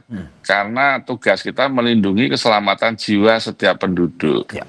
Dan kasus MBG ini kalau dibiarkan dengan sistem yang tanpa perbaikan, maka saya prediksi kasusnya akan terus meningkat karena BGN mengejar dari target sekarang menuju 30.000 untuk mencapai serapan anggaran ya. Tentu pasien safety ini harus menjadi hal yang nomor 1, nggak boleh ditawar. Sama dengan Anda naik pesawat terbang kan, urusan keselamatan itu nomor 1. Sama ada di rumah sakit, keselamatan itu nomor 1. Sama juga dengan SPPG yang itu mengolah makanan yang masuk ke dalam tubuh yang punya risiko terhadap keselamatan, itu nomor 1. Maka hal-hal soal ini tidak boleh ditawar lagi. Karena itu ini menjadi perhatian serius, maka harus ada share tanggung jawab pemerintah melalui BGN, Kementerian Kesehatan, Badan POM, pemerintah daerah yang di dalamnya ada Dinas Kesehatan, ada Puskesmas, ada Dinas Pendidikan, lalu ada pendukungnya, ada TNI, Polri, semuanya ini harus share tanggung jawab yang ujungnya adalah jangan sampai ada keracunan, apalagi mengancam keselamatan jiwa masyarakat. Itu nggak boleh. Pak Edi, berarti termasuk juga nanti pada saat reses akan mendengarkan masukan dari orang tua anak, termasuk juga dengan guru, terkait dengan, ya ini kalau kata Mas Ubaid tadi kan ada juga yang trauma di sekolah mereka, bahwa sudah keracunan dan mungkin saja tidak ingin ada MBG lagi karena rasa trauma itu. Apakah mungkin akan juga mendengar ini dan evaluasinya ya untuk di sekolah ini mungkin tidak dulu MBG atau bagaimana? Bu Ketua DPR RI, Mbak Bu Puan Maharani kan sudah memerintahkan semua anggota DPR RI ketika reses turun gunung untuk membantu menyelesaikan persoalan negara MBG ini. Jadi apakah Komisi 9 atau di luar Komisi 9, karena ini program prioritas Presiden yang sangat mulia, ya harus kita dukung bersama dalam rangka untuk mengelaborasi semua stakeholder tadi agar berjalan sesuai dengan tanggung jawabnya. Nah, dengan begitu DPR RI juga memiliki kontribusi di dalam pengawasan MBG ini, sehingga akhirnya yang semula tanggung jawabnya hanya ada di BGN, ini akhirnya menjadi tanggung jawab bersama. Ini saya kira yang harus kita lakukan karena ini menyangkut anak-anak kita yang semula stunting, malnutrisi. Presiden ingin menaikkan kualitas SDM ini agar mencapai level daya saing yang baik. Kalau ini kemudian diganggu kan jangan. Ya, yang penting justru apabila ada masalah kita selesaikan sesuai dengan di mana masalah kasus itu ada. Tentu kalau ada perbaikan sistem menjadi tanggung jawab DPR RI untuk mengawasi BGN agar ekosistemnya semakin baik. Sebelum saya ke Mas Ubaid, saya ingin disclaimer sedikit bahwa kami terus berusaha menghubungi perwakilan dari Badan Gizi Nasional, tapi hingga saat ini masih terus menunggu konfirmasinya untuk bergabung dalam dialog kita. Mas Ubaid, dari evaluasi JPPI, berhenti sementara atau berhenti total dan alokasi anggarannya untuk program pendidikan yang lain, bagaimana? Ya, jadi karena kami mencatat yang pertama ini, ya karena ini bukan persoalan hanya keracunan, tapi hanya ada juga soal gizi yang tidak berkualitas. Kemudian ketiga, ya ada banyak dapur-dapur MBG yang fiktif. Kemudian yang keempat ada soal dana MBG ini yang belum ditransfer ya kan, ada juga kasus korupsi, dan yang kelima ada banyak konflik kepentingan. Karena itu ini sebenarnya kasus yang terjadi merata di semua dapur, maka tidak bisa kita hanya melakukan evaluasi sambil berjalan. Karena itu kami meminta Presiden supaya dihentikan secara total untuk dilakukan evaluasi. Nah, setelah diberhentikan total dievaluasi ini, ya silakan nanti dicari jalan keluarnya. Apakah model seperti ini akan kembali dilaksanakan atau kita justru punya variasi model-model dalam pelaksanaan MBG ini gitu. Yang jelas ini harus dihentikan total dulu, dievaluasi total dulu, baru setelah itu kita perbaiki sistem, kita perbaiki tata kelola, baru nanti modelnya seperti apa MBG ini. Karena menurut catatan JPPI banyak juga ya dapur-dapur model SPPG ini yang nggak bisa diterapkan di daerah-daerah tertentu. Misalnya di daerah-daerah 3T itu akan susah menggunakan model SPPG yang sekarang formatnya seperti yang ada di kota-kota besar. Karena itu ini harus diberhentikan total, dievaluasi total dengan melibatkan semua pihak termasuk guru, orang tua, dan juga masyarakat yang lain. Oke, belum juga pada akhirnya evaluasi ini untuk nantinya bagaimana melihat perputaran ekonomi ya. Dalam arti bahwa masyarakat sekitar, penjual sekitar juga tidak mati tapi tetap merasakan juga ada hasil dari MBG ini. Begitu ya, Mas? Iya, karena itu harus dievaluasi total kan. Karena ini bukan hanya soal keracunan, bukan hanya soal mutu gizi, tapi ini banyak menyangkut banyak sekali bagaimana UMKM yang katanya ini menggerakkan UMKM tapi sampai hari ini belum berdampak terhadap UMKM. Berarti kan bagaimana supaya berdampak terhadap UMKM misalnya. Bagaimana supaya ini meningkatkan kualitas pendidikan, tapi nyatanya malah menggerogoti dana pendidikan. Berarti kan harus dievaluasi kan gitu. Jadi banyak hal yang harus dievaluasi, karena itu tidak bisa hanya diberhentikan sebagian lalu sebagian jalan, nggak bisa. Jadi semua harus diberhentikan dahulu untuk dievaluasi. Tapi kan Mas, mungkin saja masih ada SPPG atau dapur-dapur yang memang sebenarnya secara kualitas bagus, pelayanannya bagus. Apakah tidak sayang sebenarnya diberhentikan secara total, nantinya akan memberhentikan pelayanan di situ, ada anak-anak yang mungkin tidak akhirnya mendapatkan makan, atau bagaimana? Ya, diberhentikan ini kan untuk dievaluasi. Artinya ada program-program yang harus diprioritaskan gitu. Kan jangan sampai anak-anak yang di Jakarta misalnya itu banyak sekali yang berangkat sekolah diantarkan mobil ya, tapi mereka dapat MBG. Sementara di daerah lain ya, yang makan saja nggak bisa, tapi MBG belum tersedia, mereka belum menjadi penerima manfaat. Jadi mestinya mana dulu yang harus di masalah juga. Jadi sebenarnya tidak ada saat ini dapur yang benar-benar bagus, karena itu semua harus dievaluasi dan diberhentikan total supaya tujuannya tercapai gitu kan. Kemudian bagaimana transparansi, akuntabilitas, dan pengelolaan MBG itu secara kredibel gitu. Saya ke Budian. Budian, closing statementnya lebih teknis sebenarnya. Bagaimana perlu penyajian yang lebih tepat, pun juga persiapan ataupun pemilihan gizinya lebih tepat untuk pada akhirnya anak-anak ini, satu sisi kita menghindari keracunan, tapi satu sisi gizi pun tetap terpenuhi.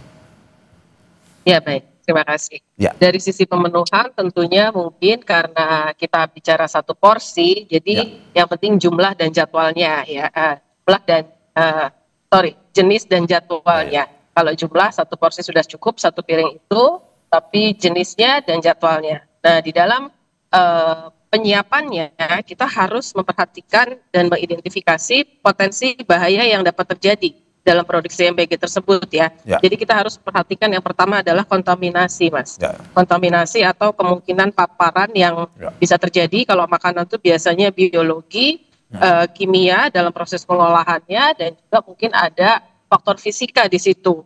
Di mana fisika kita harus melihat batas kritis dari seperti suhu, waktu memasak, kelembapan ruangan, dan lain-lain yang tentunya perlu melibatkan pakar di dalamnya. Jadi entah nanti mau diberhentikan sementara atau tetap diteruskan. Kalau diteruskan ya sistem manajemen dari analisis risiko tadi yang harus jalan. Seperti itu Mas.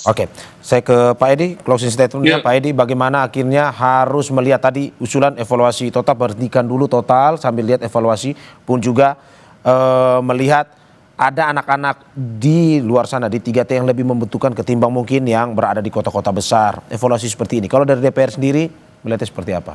Singkat saja. Ya, program ini jalan terus, ya kan. Tetapi bahwa warningnya kuantitas dan kualitas harus paralel tuh. Oke. Harus paralel. Karena itu kerja keras dilakukan oleh pemerintah. Presiden pasti akan fokus, DPR RI juga fokus. Nah, yang di eksekutornya, di BGN, di BPOM, Dinas Kesehatan, Dinas Pendidikan, lalu TNI Polri, ini harus kerja keras juga. Nah, yang tidak kalah pentingnya daerah 3T tadi, saya betul tadi. Maka saya mendorong yang 3T itu saat ini harus didahulukan, jangan dibelakangkan. Ini bagian penting dari keadilan sosial, karena sesungguhnya daerah 3T itu kantong orang miskin, di mana stuntingnya tinggi. Justru kalau tidak mendapat manfaat dari program ini, inilah penyebab ketidakadilan sosial.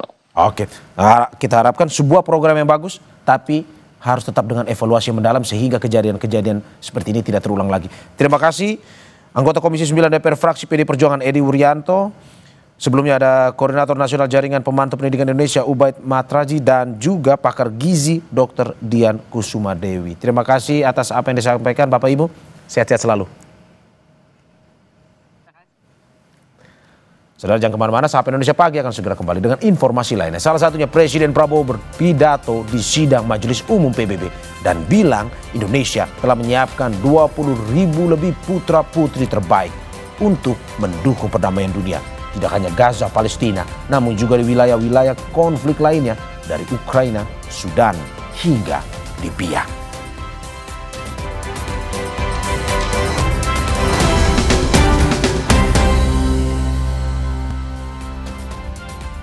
Terima kasih Anda masih bersama kami dalam Sapa Indonesia Pagi. Saudara, Presiden Prabowo Subianto berpidato di sidang Majelis Umum ke-80 PBB di New York, Amerika Serikat.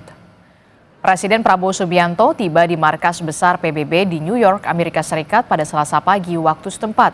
Ini menjadi sejarah karena Presiden Prabowo berpidato di sidang Majelis Umum PBB setelah 10 tahun Indonesia tak pernah tampil langsung di markas besar PBB. Prabowo mendapatkan urutan ketiga untuk berpidato setelah Presiden Brasil, Lula da Silva, dan Presiden Amerika Serikat, Donald Trump. Dalam salah satu bagian pidatonya, Presiden Prabowo bilang Indonesia telah menyiapkan 20.000 lebih putra-putri terbaik untuk mendukung perdamaian dunia, tidak hanya di Gaza, Palestina, namun juga di wilayah-wilayah konflik lainnya dari Ukraina, Sudan, hingga Libya. Of the United Nations, Indonesia is prepared to deploy 20,000 or even more of our sons and daughters to help secure peace in Gaza or elsewhere. In Ukraine, in Sudan, in Libya, everywhere when the peace needs to be enforced, peace needs to be guarded, we are ready.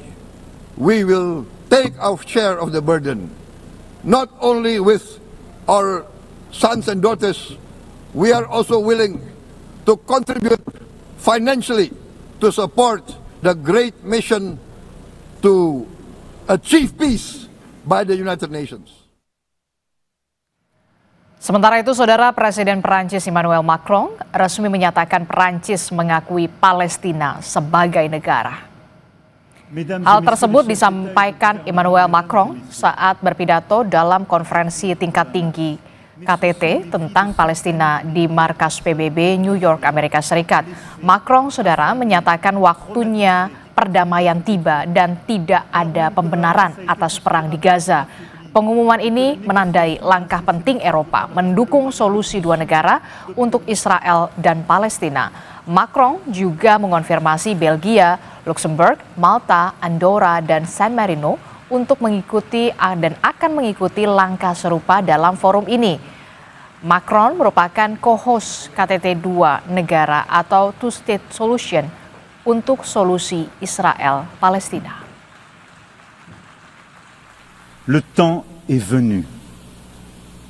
C'est pourquoi fidèle à l'engagement historique de mon pays au Proche-Orient, pour la paix entre le peuple israélien et le peuple palestinien, je déclare que la France reconnaît aujourd'hui l'État de Palestine.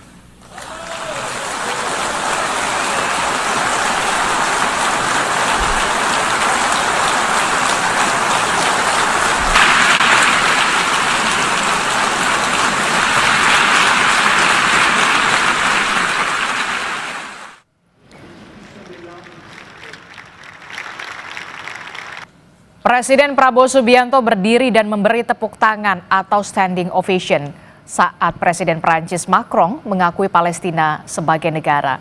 Prabowo ditemani oleh Menteri Luar Negeri Sugiono, Seskap Teddy Indrajaya, dan Menteri Investasi dan Hilirisasi Rosan Roslani.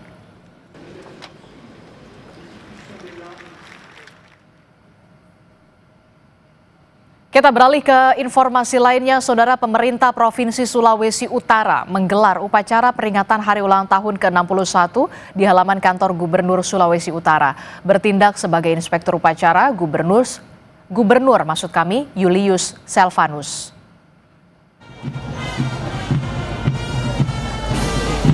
Berlangsung sederhana di halaman kantor gubernur, upacara peringatan Hari Ulang Tahun ke-61 pemerintah Provinsi Sulawesi Utara syarat dengan penampilan budaya dari berbagai etnis di provinsi tersebut. Hal ini terlihat dari pakaian adat yang digunakan Gubernur Sulawesi Utara, Julius Selvanus, didampingi Wakil Gubernur Victor Mailangkai yang mengenakan baju adat suku Mongondo dan Minahasa. Mayoritas undangan termasuk Forkopimda pun terlihat mengenakan baju adat. Penampilan tarian Kabasaran, tarian Masemper hingga tarian Dana-Dana dari perwakilan siswa SMA dan SMK di Sulut menambah semarak peringatan HUT Pemprov Sulut. Gubernur dan Wakil Gubernur yang didampingi istri masing-masing pun terlihat berbaur dengan peserta dalam harmoni iring-iringan tarian Masemper khas Sangihe. Dalam sambutannya, Julius menyampaikan berbagai capaian pembangunan Provinsi Sulut. Di antaranya pertumbuhan ekonomi pada triwulan 2 tahun 2025 di angka 5,64%. Angka kemiskinan yang menunjukkan penurunan hingga kemampuan masyarakat dan pemerintah dalam menjaga kerukunan antar umat beragama. Sebagai kepala daerah yang baru menjabat 7 bulan, Julius bilang arah pembangunan Sulut di bawah kepemimpinannya akan bergerak selaras dengan visi menuju Sulawesi Utara maju, sejahtera, dan berkelanjutan. Dia optimistis pertumbuhan ekonomi Sulut di akhir tahun akan sesuai dengan target, yakni 7%, dengan mengoptimalkan sektor unggulan penopang ekonomi saat ini, seperti pertanian, kelautan, pariwisata, hingga pertambangan. Dan tentunya kita bersyukur di 7 bulan kepemimpinan kami di hari ulang tahun Provinsi Sulawesi Utara ke-61, banyak prestasi-prestasi yang ditunjukkan oleh pemerintah provinsi maupun kabupaten kota. Dan tentunya ini tidak berdiri sendiri, pasti dengan komponen lainnya juga bersama masyarakat. Jadi kami sepakat ya, bahwa ke depan kita di kepemimpinan kami 7 bulan baru ini dan masih perjalanan masih panjang, visi misi kami yakin dan percaya bersama-sama dengan komponen lainnya dapat tercapai dengan baik. Usai upacara di halaman kantor gubernur digelar rapat paripurna istimewa DPRD Sulut. Hadir para undangan Forum Komunikasi Pimpinan Daerah, anggota DPR RI Dapil Sulawesi Utara, Bupati dan Wali Kota Sesulut, anggota DPRD Sulut, dan undangan lainnya. Yanumi Kesingal, Jimmy Dapar, Kompas TV, Manado, Sulawesi Utara.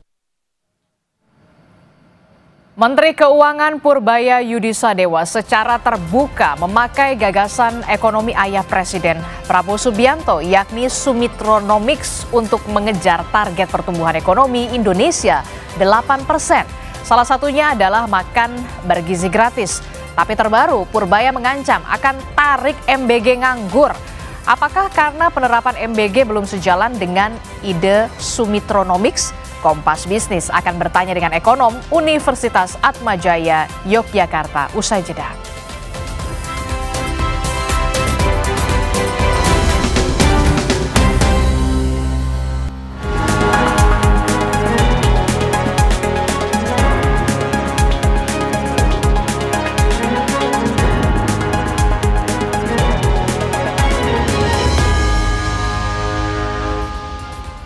Saudara Anda menyaksikan Kompas Bisnis bersama saya Putri Oktaviani. Presiden Prabowo Subianto menargetkan perekonomian Indonesia tumbuh 8%. Untuk mewujudkan hal itu, Menteri Keuangan Purbaya Yudi Sadewa mengadopsi konsep Sumitronomics yang fokus pada 3 pilar utama, yakni pertumbuhan ekonomi yang tinggi, pemerataan manfaat pembangunan, dan stabilitas nasional yang dinamis. Dalam rapat paripurna DPR pengambilan keputusan terhadap RUU tentang APBN tahun anggaran 2026, Menteri Keuangan Purbaya Yudi Sadewa bilang Presiden Prabowo menargetkan perekonomian Indonesia tumbuh 8%. Untuk itu, strategi pembangunan berbasis Sumitronomics yang berfokus pada pertumbuhan ekonomi yang tinggi, pemerataan manfaat pembangunan, dan stabilitas nasional yang dinamis dinilai cocok untuk mencapai target pertumbuhan ekonomi 8%. Ia menekankan perlunya sinergi antara kebijakan fiskal, sektor keuangan, dan iklim investasi agar Indonesia dapat mencapai pertumbuhan ekonomi 6% dalam waktu dekat, sehingga dapat mendorong ekonomi tumbuh 8% dalam jangka menengah. Presiden menargetkan pertumbuhan ekonomi 8% dalam jangka menengah untuk membawa Indonesia menjadi negara maju. Target ini tidak mudah, namun bukan berarti tidak bisa diwujudkan Indonesia. Sejarah menunjukkan sebelum krisis keuangan Asia tahun 1998, ekonomi Indonesia tumbuh rata-rata di atas 6%. Untuk menjadi negara maju, strategi pembangunan ekonomi Indonesia berbasis pada konsep Sumitronomics yang difokuskan pada 3 pilar utama. Pertama, pertumbuhan ekonomi yang tinggi. Kedua, pemerataan manfaat pembangunan. Dan ketiga, stabilitas nasional yang dinamis. Untuk menjalankan 3 pilar tersebut, mesin-mesin pertumbuhan harus dihidupkan dan dipastikan berjalan selaras. Fiskal, sektor keuangan, dan perbaikan iklim investasi harus sinergis menggerakkan perekonomian Indonesia agar dapat tumbuh melampaui 6% dalam waktu tidak terlalu lama. Menteri Keuangan Purbaya Yudi Sadewa bilang bakal mengalihkan anggaran program makan bergizi gratis atau MBG ke program lain jika tidak terserap dengan baik. Menurut Purbaya, anggaran tersebut bisa dialihkan ke sejumlah program, termasuk program bantuan pangan beras 10 kg dengan durasi yang lebih panjang. Kita bantu secepatnya, tapi kalau nggak bisa juga kita ambil duitnya. Kan gitu, fair kan? Daripada nganggur, duitnya kan saya bayar bunga juga. Saya akan alihkan ke tempat lain yang lebih siap, atau ke masyarakat langsung, seperti perluasan bantuan tadi yang 2 kali 10 kg beras. Tadi kan bisa diperpanjang di situ. Kalau emang nggak bisa diserap, tapi kalau bisa diserap ya bagus. Jadi saya nggak nanggur, tapi saya mendukung. Tapi kalau nggak jalan ya ambil duitnya. Menteri Keuangan Purbaya Yudi Sadewa bilang akan menggunakan strategi Sumitronomics untuk mengejar target pertumbuhan ekonomi 8% dan berfokus pada 3 pilar utama, yakni pertumbuhan ekonomi yang tinggi, pemerataan manfaat pembangunan, dan stabilitas nasional yang dinamis. Apakah strategi ini cukup jitu untuk mencapai target Presiden Prabowo? Kita akan bahas bersama ekonom Universitas Atmajaya Yogyakarta, Yuventius Sri Susilo. Selamat pagi Pak Susilo. Selamat pagi Mbak. Pak Susilo, strategi Sumitronomics ini tepat digunakankah untuk capai target pertumbuhan ekonomi 8%? Baik, untuk bagian pertumbuhan khususnya berkaitan dengan rencana anggaran yang telah disiapkan, berkaitan dengan dorongan-dorongan terobosan dari Menteri Keuangan untuk mengalihkan anggaran, ini salah satu cara ya. Jadi dinyatakan pertumbuhan akan tercapai 8% dalam menengah. Artinya kalau menengah ini masih masuk akal, tetapi kalau dalam jangka pendek 1 ke 2 ke depan nampaknya belum. Jadi mungkin di akhir pemerintahan Pak Prabowo angka 8% itu mungkin saja dicapai dengan catatan tadi optimalisasi APBN, kemudian tercipta investasi atau fasilitasi investasi yang baik dan sebagainya. Kira-kira itu, jadi ada kemungkinan dan optimisme di situ, tapi memang jangka menengah seperti dikatakan oleh Pak Menkyu tadi, Kak. Oke, ada kemungkinan menengah masih masuk akal, tapi mungkin kalau 1-2 bulan masih belum terlihat ya Pak ya soal 1-2 tahun belum Mbak. 1-2 tahun belum. Ya. Oke, 1-2 tahun masih belum terlihat. Oke, Pak Susilo, gagasan konkret Sumitronomics yang bisa kita sekarang ini kan adalah misalnya Danantara, Koperasi Desa, kemudian juga makan bergizi gratis. Relevan nggak 3 hal ini untuk mencapai 8% itu tadi? Karena kan tadi dikatakan masih ada optimisme gitu untuk bisa mencapai 8%. Kalau menurut saya pribadi yang paling relevan adalah Danantara. Yang artinya yang paling berkorelasi dengan untuk kemampuan untuk mendorong ekonomi secara signifikan untuk mencapai 8% tadi. Mengapa Danantara? Karena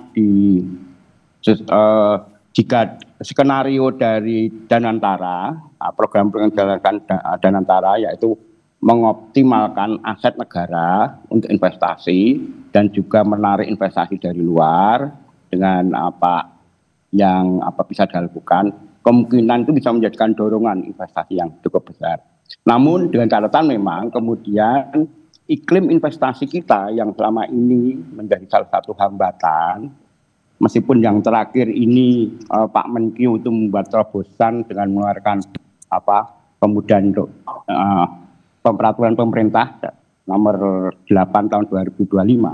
Ini bagus upaya untuk menggairahkan investasi kembali yang selama ini masih dianggap menjadi salah satu faktor penghambat terutama investor asing untuk masuk ke Indonesia. Itu. Tetapi untuk Kopdes dan makan siang bergizi, kalau melihat pelaksanaan di awal, saya kan tidak termasuk yang optimis. Kebetulan 2 minggu yang lalu kami IC cabang Jogja Mbak melakukan survei di 3 sekolah, ini survei awal memang. Untuk pelaksanaannya sudah bagus Mbak, hanya distribusi dan sebagainya, tetapi masih masalah di menu yang kurang menarik bagi siswa dan juga di teknis pembayaran di pelaksananya. Jadi kemudian untuk Kopdes di beberapa tempat di Jogja, contohnya ini juga setelah peresmian nggak jalan Mbak, karena belum ada duitnya untuk beroperasi. Jadi ini saya kalau kembali pada pertanyaan tadi, saya cukup optimis untuk Danantara. Jadi bentuk konkret dari Sumitronomics Ekonomi melalui Danantara ini punya optimisme yang lebih besar daripada melalui MBG maupun Kopdes gitu Mbak. Oke Pak Susilo, artinya begini, kalau tadi dikatakan yang paling relevan adalah di antara 3 itu ya berarti Danantara. Berarti masih ada PR dong dengan program-program lainnya, termasuk juga tentunya Danantara masih ada beberapa perlu yang harus jadi perhatian dari pemerintah. Apa sih sebetulnya salah satunya Pak syarat supaya Danantara, MBG, Kopdes ini tidak dicederai oleh korupsi? Iya. Tentu saja baik Danantara, Kopdes, dan MBG ini kan diperlukan tata laksana. Mungkin kalau bahasa kerennya itu adalah good governance yang harus dipenuhi begitu. Layaknya operasi dari organisasi yang baik dan benar. Tentu saja yang penting di sini ada pengawasan internal maupun eksternal. Ini penting sekali sehingga apa yang rencana-rencana yang akan dilakukan itu bisa diawasi oleh pemerintah sendiri internal maupun di luar pemerintah atau dari manapun bisa mengkritisi, kemudian mendorong dan sebagainya. Yang penting kan konsepnya ini bagus, kalau secara konsep di atas kertas, maaf kami dari akademisi melihat ini bisa saja baik MBG maupun Kopdes dan Danantara ini bisa menjadi salah satu motor penggerak untuk menuju pertumbuhan ekonomi 8%. Ini dimungkinkan di atas kertas. Tetapi bagaimana pelaksanaannya? Jadi kalau koperasi ya segera dananya ada tidak. Kemudian operasionalnya bagaimana? Bagaimana pengelolaannya, pengawasannya dan sebagainya. Saya kira itu Mbak. Jadi yang penting pengawasan baik internal maupun eksternal dan juga istilah injeksi dana untuk melaksanakan operasi baik dari Danantara, Kopdes maupun dari MBG. Saya kira itu Mbak. Oke, ada PR soal bagaimana nanti memastikan bahwa tata laksana kemudian pengawasan dan juga operasionalnya bisa berjalan baik. Tentu harapannya adalah tidak dicederai dengan tadi soal korupsi. Pak Susilo, ini Purbaya dan Sumitronomics sebetulnya sama-sama menarik. Kebijakan fiskal yang lebih ekspansif dengan keterlibatan besar di pemerintah dan swasta, mungkin nggak Pak? Ya. Kalau swasta, kita bicara swasta, ini kan ada skalanya Mbak. Kalau skalanya yang menengah bawah, saya kira masih sangat bergantung pada APBN, itu jelas. Dari proyek-proyek infrastruktur pemerintah ini yang skala kecil, yang di kabupaten kota ini misalnya ini investor kecil masih berharap dari situ. Tetapi untuk investor besar saya kira memang tadi kembali kepada anggaran yang kita terbatas, tentu saja sejauh mana bidang-bidang tentu yang menjadi daya tarik oleh investor ini bisa dimasuki. Kalau Pak Menteri kan sudah menyatakan ada sektor pertanian, industri, dan sektor-sektor yang banyak menyerap tenaga kerja yang akan disinkronkan dengan dana APBN tadi. Tetapi kembali tadi Mbak, sebenarnya sampai saat ini kan pengalaman kami, perusahaan-perusahaan ini pengalaman kami maaf di Jogja, PMA atau PMDN ini masih beberapa hal mengalami kesulitan dalam perizinan, misalnya perpanjangan izin misalnya, karena dampak dari desentralisasi ini ada izin di level pusat dan di daerah ini menjadikan tidak mudah bagi pelaku usaha, karena beberapa izin di pusat itu kementerian itu ngurus izinnya dijanjikan tidak dalam 1-2 hari jadi, bahkan ada yang baru 5 bulan jadi misalnya begitu. Alasannya memang keterbatasan SDM di kementerian pusat. Nah, kalau 5 bulan jadi, bagaimana dengan proses izin selanjutnya? Ini sangat merugikan investor. Kembali pada pertanyaan, di atas kertas sangat dimungkinkan sinkronisasi APBN yang bisa fiskal, yang bisa menarik swasta ini memang teorinya memang demikian, tetapi memang dalam pelaksanaannya tidak mudah. Dan saya kira saya termasuk yang optimis, Pak Menteri baru ini punya gagasan yang out of the box, gagasan yang cerdas, gagasan yang baru, dan berani melakukan otak-atik APBN ini. Jarang-jarang Menteri Keuangan yang berani fleksibilitas gitu loh. MBG kalau nggak jalan diambil untuk yang lain dan sebagainya. Ini saya kira hal yang bagus menjadikan APBN kita lebih fleksibel, fiskal kita lebih fleksibel untuk mendorong perekonomian, gitu Mbak. Nah itu tadi secara apa ya pelaksanaannya tidak mudah. Artinya apa Pak? PR birokrasi kah atau seperti apa, terutama untuk investasi swasta? Ya, birokrasi salah satunya Mbak. Ini alasannya lagi pemecahan beberapa kementerian ini menjadikan SDM juga terpecah. Kemudian beberapa urusan perizinan ini juga kemudian terhambat karena kuantitas dari SDM. Ini fakta di lapangan, karena saya pribadi mendampingi beberapa perusahaan PMA di Jogja untuk mengurus perizinan sampai pusat. Ini temuan di lapangannya begitu. Padahal kami di investor PMA kami itu kalau ada izin yang terhambat saja mendapat notis, ini berarti nanti mendapat catatan yang kemudian pesanan mereka bisa dikurangi gara-gara itu gitu.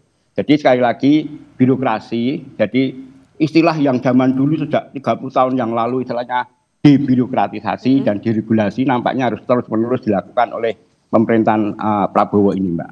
Oke, Pak Susilo, jadi gini, apakah investor ini sudah menunjukkan ketertarikan sama gagasan Sumitronomics itu tadi atau sementara ya masih bergantung sama PBN?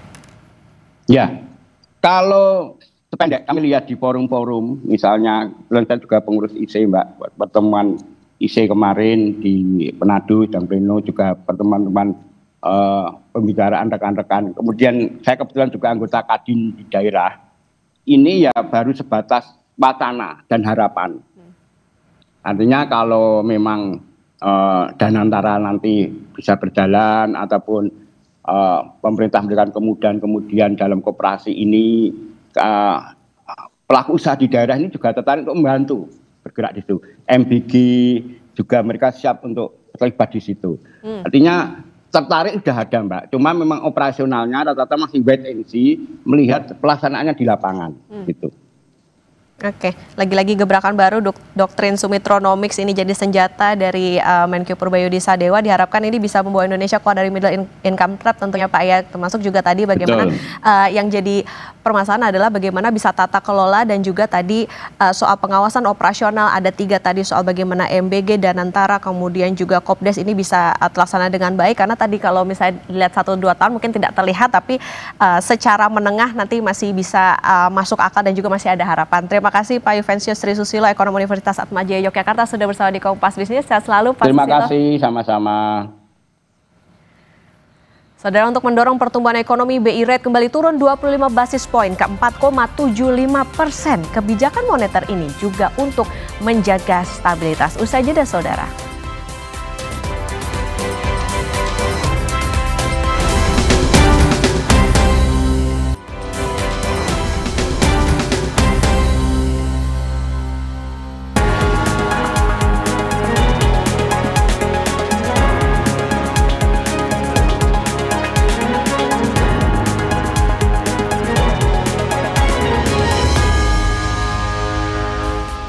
Saudara, Bank Indonesia kembali memangkas suku bunga acuan atau BI rate pada September 2025 sebesar 25 basis point menjadi 4,75%. Keputusan ini diambil untuk mendorong pertumbuhan ekonomi dengan tetap menjaga rendahnya perakiraan inflasi dan stabilitas nilai tukar rupiah.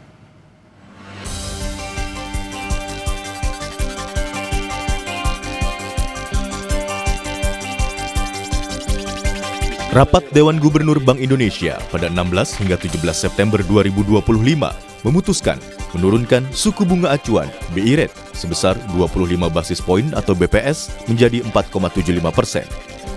Tak hanya BI rate, BI juga memangkas suku bunga deposit facility sebesar 50 BPS menjadi 3,75% dan lending facility turun 25 BPS menjadi 5,50%.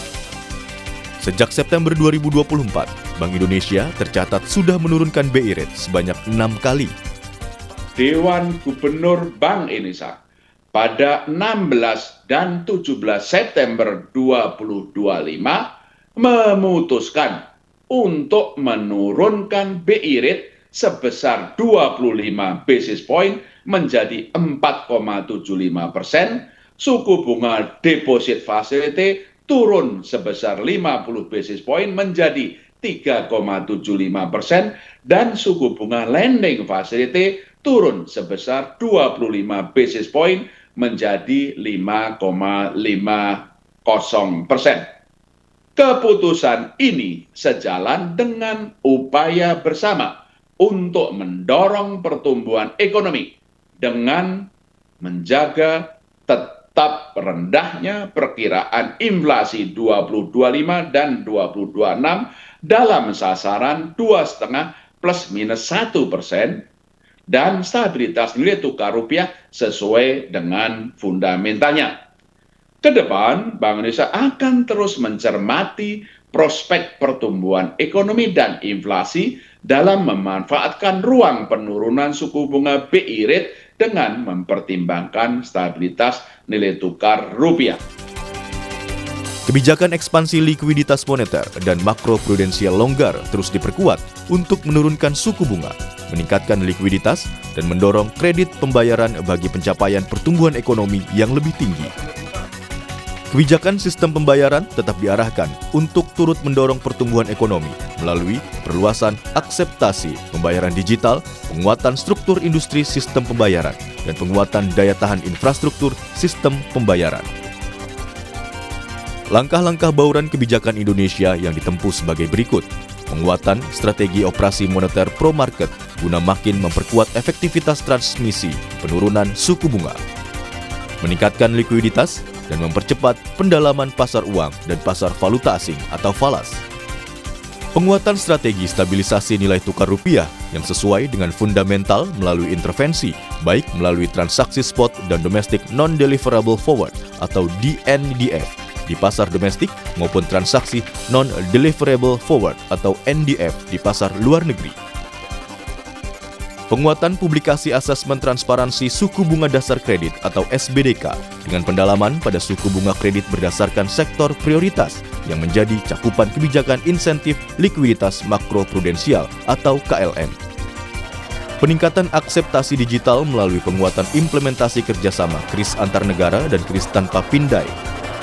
Penguatan dan perluasan kerjasama internasional di area kebank sentralan, termasuk dengan memperkuat konektivitas sistem pembayaran dan transaksi menggunakan mata uang lokal, serta memfasilitasi penyelenggaraan promosi investasi dan perdagangan di sektor prioritas bekerjasama dengan instansi terkait. Bank Indonesia juga terus memperkuat sinergi kebijakan dengan pemerintah untuk menjaga stabilitas dan mendorong pertumbuhan ekonomi sejalan dengan program Astacita pemerintah. Selain itu, Bank Indonesia terus mempererat sinergi kebijakan dengan Komite Stabilitas Sistem Keuangan atau KSSK untuk menjaga stabilitas sistem keuangan. Tim Liputan, Kompas TV. Mantan Mendikbudristek Nadiem Makarim tersangka kasus dugaan korupsi laptop mengajukan permohonan pra-peradilan ke Pengadilan Negeri Jakarta Selatan. Informasinya kami hadirkan usai jeda, saudara.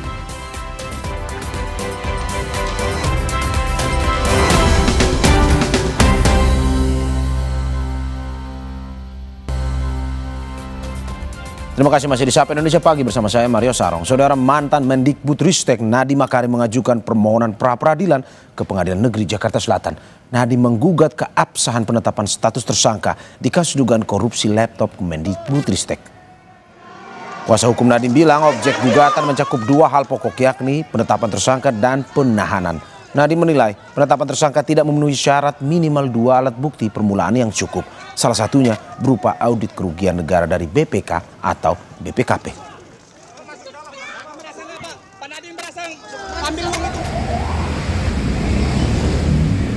Peradilan atas nama Pak Nadiem Anwar Makarim. Objek yang digugat itu ada di penetapan tersangka dan penahanan. Penetapan tersangkanya karena tidak ada dua alat bukti permulaan yang cukup. Salah satunya bukti audit kerugian negara dari instansi yang berwenang. Instansi yang berwenang itu kan BPK atau BPKP. Oh iya. Dan penahanannya juga otomatis kan kalau penetapan tersangka tidak sah, penahanannya juga tidak sah. Menanggapi gugatan pra-peradilan Nadiem Makarim, Kapus Penkum Kejagung Anang Supriyatna bilang pra-peradilan adalah hak tersangka. Kata Kapus Penkum, pokok gugatan itu masuk dalam pokok perkara dan akan dibuka di persidangan. Itu merupakan suatu hak bagi tersangka dan penasihat hukumnya dalam persidangan yang masuk materi pokok perkara. Kalau pra peradilan itu hanya konsepnya kan hanya sah tidak sah penyitaan, penangkapan, penggeledahan, dan diperluas penetapan tersangka, itu aja. Terkait dengan yang tadi disampaikan itu menurut pokok perkara itu nanti lain di persidangan itu. Kita ke sorotan lainnya, saudara. Imbas banyaknya kasus dugaan keracunan, Badan Gizi Nasional bakal membentuk tim investigasi untuk menyelidiki menu hingga dapur program makan bergizi gratis. Badan Gizi Nasional membantah belum tentu semua makanan yang bermasalah memicu keracunan. Saya akan membentuk tim investigasi untuk masalah hal yang diduga keracunan dan juga tim investigasi di bidang menu makanan atau dapur. Sementara itu, Kepala Staf Kepresidenan M. Kodari membongkar data mengenai insiden siswa keracunan akibat program makan bergizi gratis. Kodari bilang berdasarkan data dari Badan Gizi Nasional, BGN, Kementerian Kesehatan, serta Badan Pengawas Obat dan Makanan, masing-masing institusi melaporkan bahwa ada lebih dari 5.000 siswa tercatat mengalami keracunan. Dengan jumlah penderita 5.080, ini data per 17 September.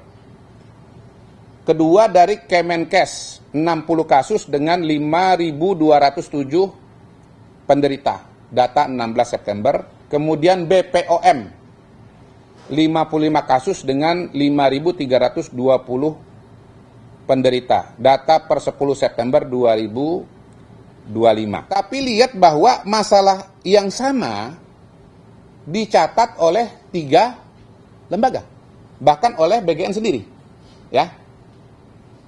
Nah, yang kedua, angkanya secara statistik itu sebetulnya sinkron, sama-sama di sekitar angka 5.000 ya.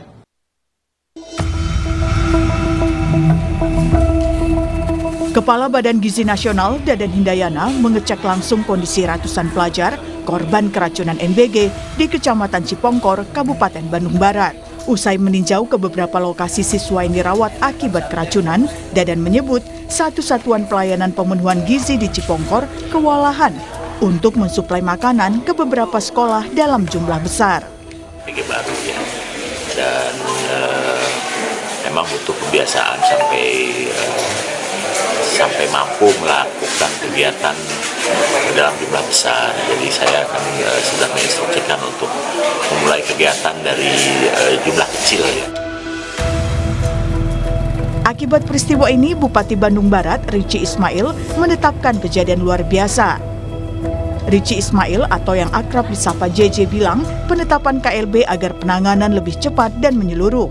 Hingga Selasa sore, 393 siswa di Bandung Barat keracunan diduga akibat menyantap MBG. Tadi siang saya sana tuh 364 siswa. Namun sampai setengah 5 ini ada peningkatan menjadi 393 korban. Jadi kami dari Pemda menetapkan ini sebagai kejadian luar biasa seperti itu. Ya karena ini korban sudah begitu banyak dan juga rata-rata memiliki gejala yang sama dalam kurun waktu 24 jam. Untuk kita berlakukan KLB supaya penanganannya lebih cepat dan juga lebih menyeluruh seperti itu. Sebelumnya 393 siswa di Bandung Barat keracunan diduga akibat menyantap MBG. Mereka berasal dari jenjang PAUD hingga SMA dan SMK di Kecamatan Cipongkor. Para korban keracunan dirawat di 3 lokasi kesehatan, meliputi UGD Ponet Puskesmas Cipongkor, GOR Kantor Kecamatan Cipongkor, serta Bidan Desa Sirnagali. Sebagian lainnya dirujuk ke RSUD Cililin. Tim Liputan, Kompas TV.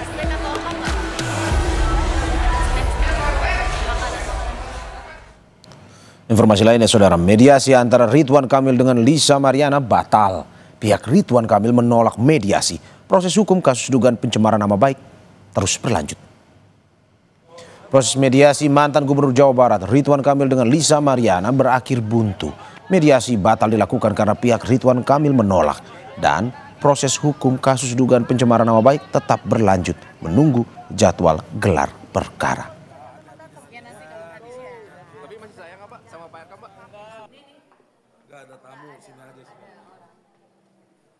Pak Ridwan Kamil sangat menghormati proses hukum yang sedang berlangsung dan sekali lagi kami sampaikan lebih memilih melanjutkan proses hukum ini sampai dengan selesai. Kenapa? Karena memang dampaknya sudah luar biasa terkait dengan adanya tindak pidana pencemaran nama baik. Nanti hasilnya tetap kita jalanin. Kan seperti saya bilang, main terus. Ini kan masalah aib. Semakin besar nanti di pengadilan, semakin bagus, buka terlebar semua, biar tahu. Jadi di sini jangan memojokkan satu klien. Tapi di sini, dengan perkara Lisa ini membuka bagaimana maskulinnya seseorang akhirnya terbuka di dalamnya itu seperti apa bobroknya. Saudara, jangan kemana-mana. Kami akan kembali dengan informasi lainnya. Tetap di Sapa Indonesia Pagi.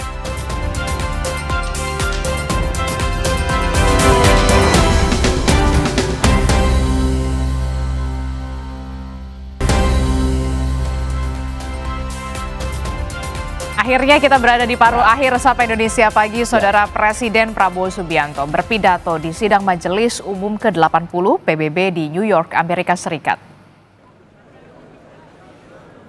Presiden Prabowo Subianto tiba di markas besar PBB di New York, Amerika Serikat pada Selasa pagi waktu setempat. Dan ini, saudara, jadi sejarah karena Presiden Prabowo berpidato di sidang Majelis Umum PBB setelah 10 tahun Indonesia tidak pernah tampil langsung di markas besar PBB.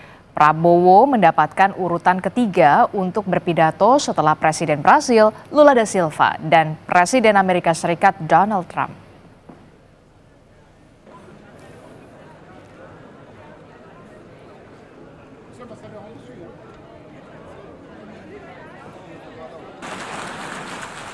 Dalam salah satu bagian pidatonya, saudara, Presiden Prabowo bilang Indonesia telah menyiapkan 20.000 lebih putra-putri terbaik untuk mendukung perdamaian dunia, tidak hanya di wilayah Gaza Palestina, namun juga di wilayah-wilayah konflik lainnya, dari mulai Ukraina, Sudan, hingga Libya. The sea level on the north coast of our capital city is increasing. Indonesia is prepared to deploy 20,000 or even more of our sons and daughters to help secure peace in Gaza or elsewhere. In Ukraine, in Sudan, in Libya, everywhere when the peace needs to be enforced, peace needs to be guarded, we are ready. We will take our share of the burden, not only with our sons and daughters, we are also willing to contribute financially to support the great mission to achieve peace by the United Nations. Luar biasa Luar pidato biasa. Presiden Prabowo Subianto di hadapan sidang Majelis Umum PBB ini 20.000 putra-putri itu ya. 20.000 menyiapkan 20.000 Ya, betul. putra-putri terbaik untuk misi perdamaian, Misi perdamaian. dunia, tidak hanya di Gaza tapi di Sudan, Ukraina dan juga Libya. Ini patut kita apresiasi, maksudnya dalam arti bahwa Indonesia melalui Presiden Prabowo Subianto menunjukkan komitmennya untuk perdamaian dunia, dan kita akan dukung terus ya kebijakan-kebijakan seperti ini ya. Oke, dan informasi tadi sekaligus jadi penutup jumpa kita di Sapa Indonesia Pagi hari ini. Terima kasih sudah menyaksikan Sapa Indonesia Pagi. Saya Adisti Larasati. Dan saya Maria Sarong, pamit undur diri. Sampai Sampai jumpa.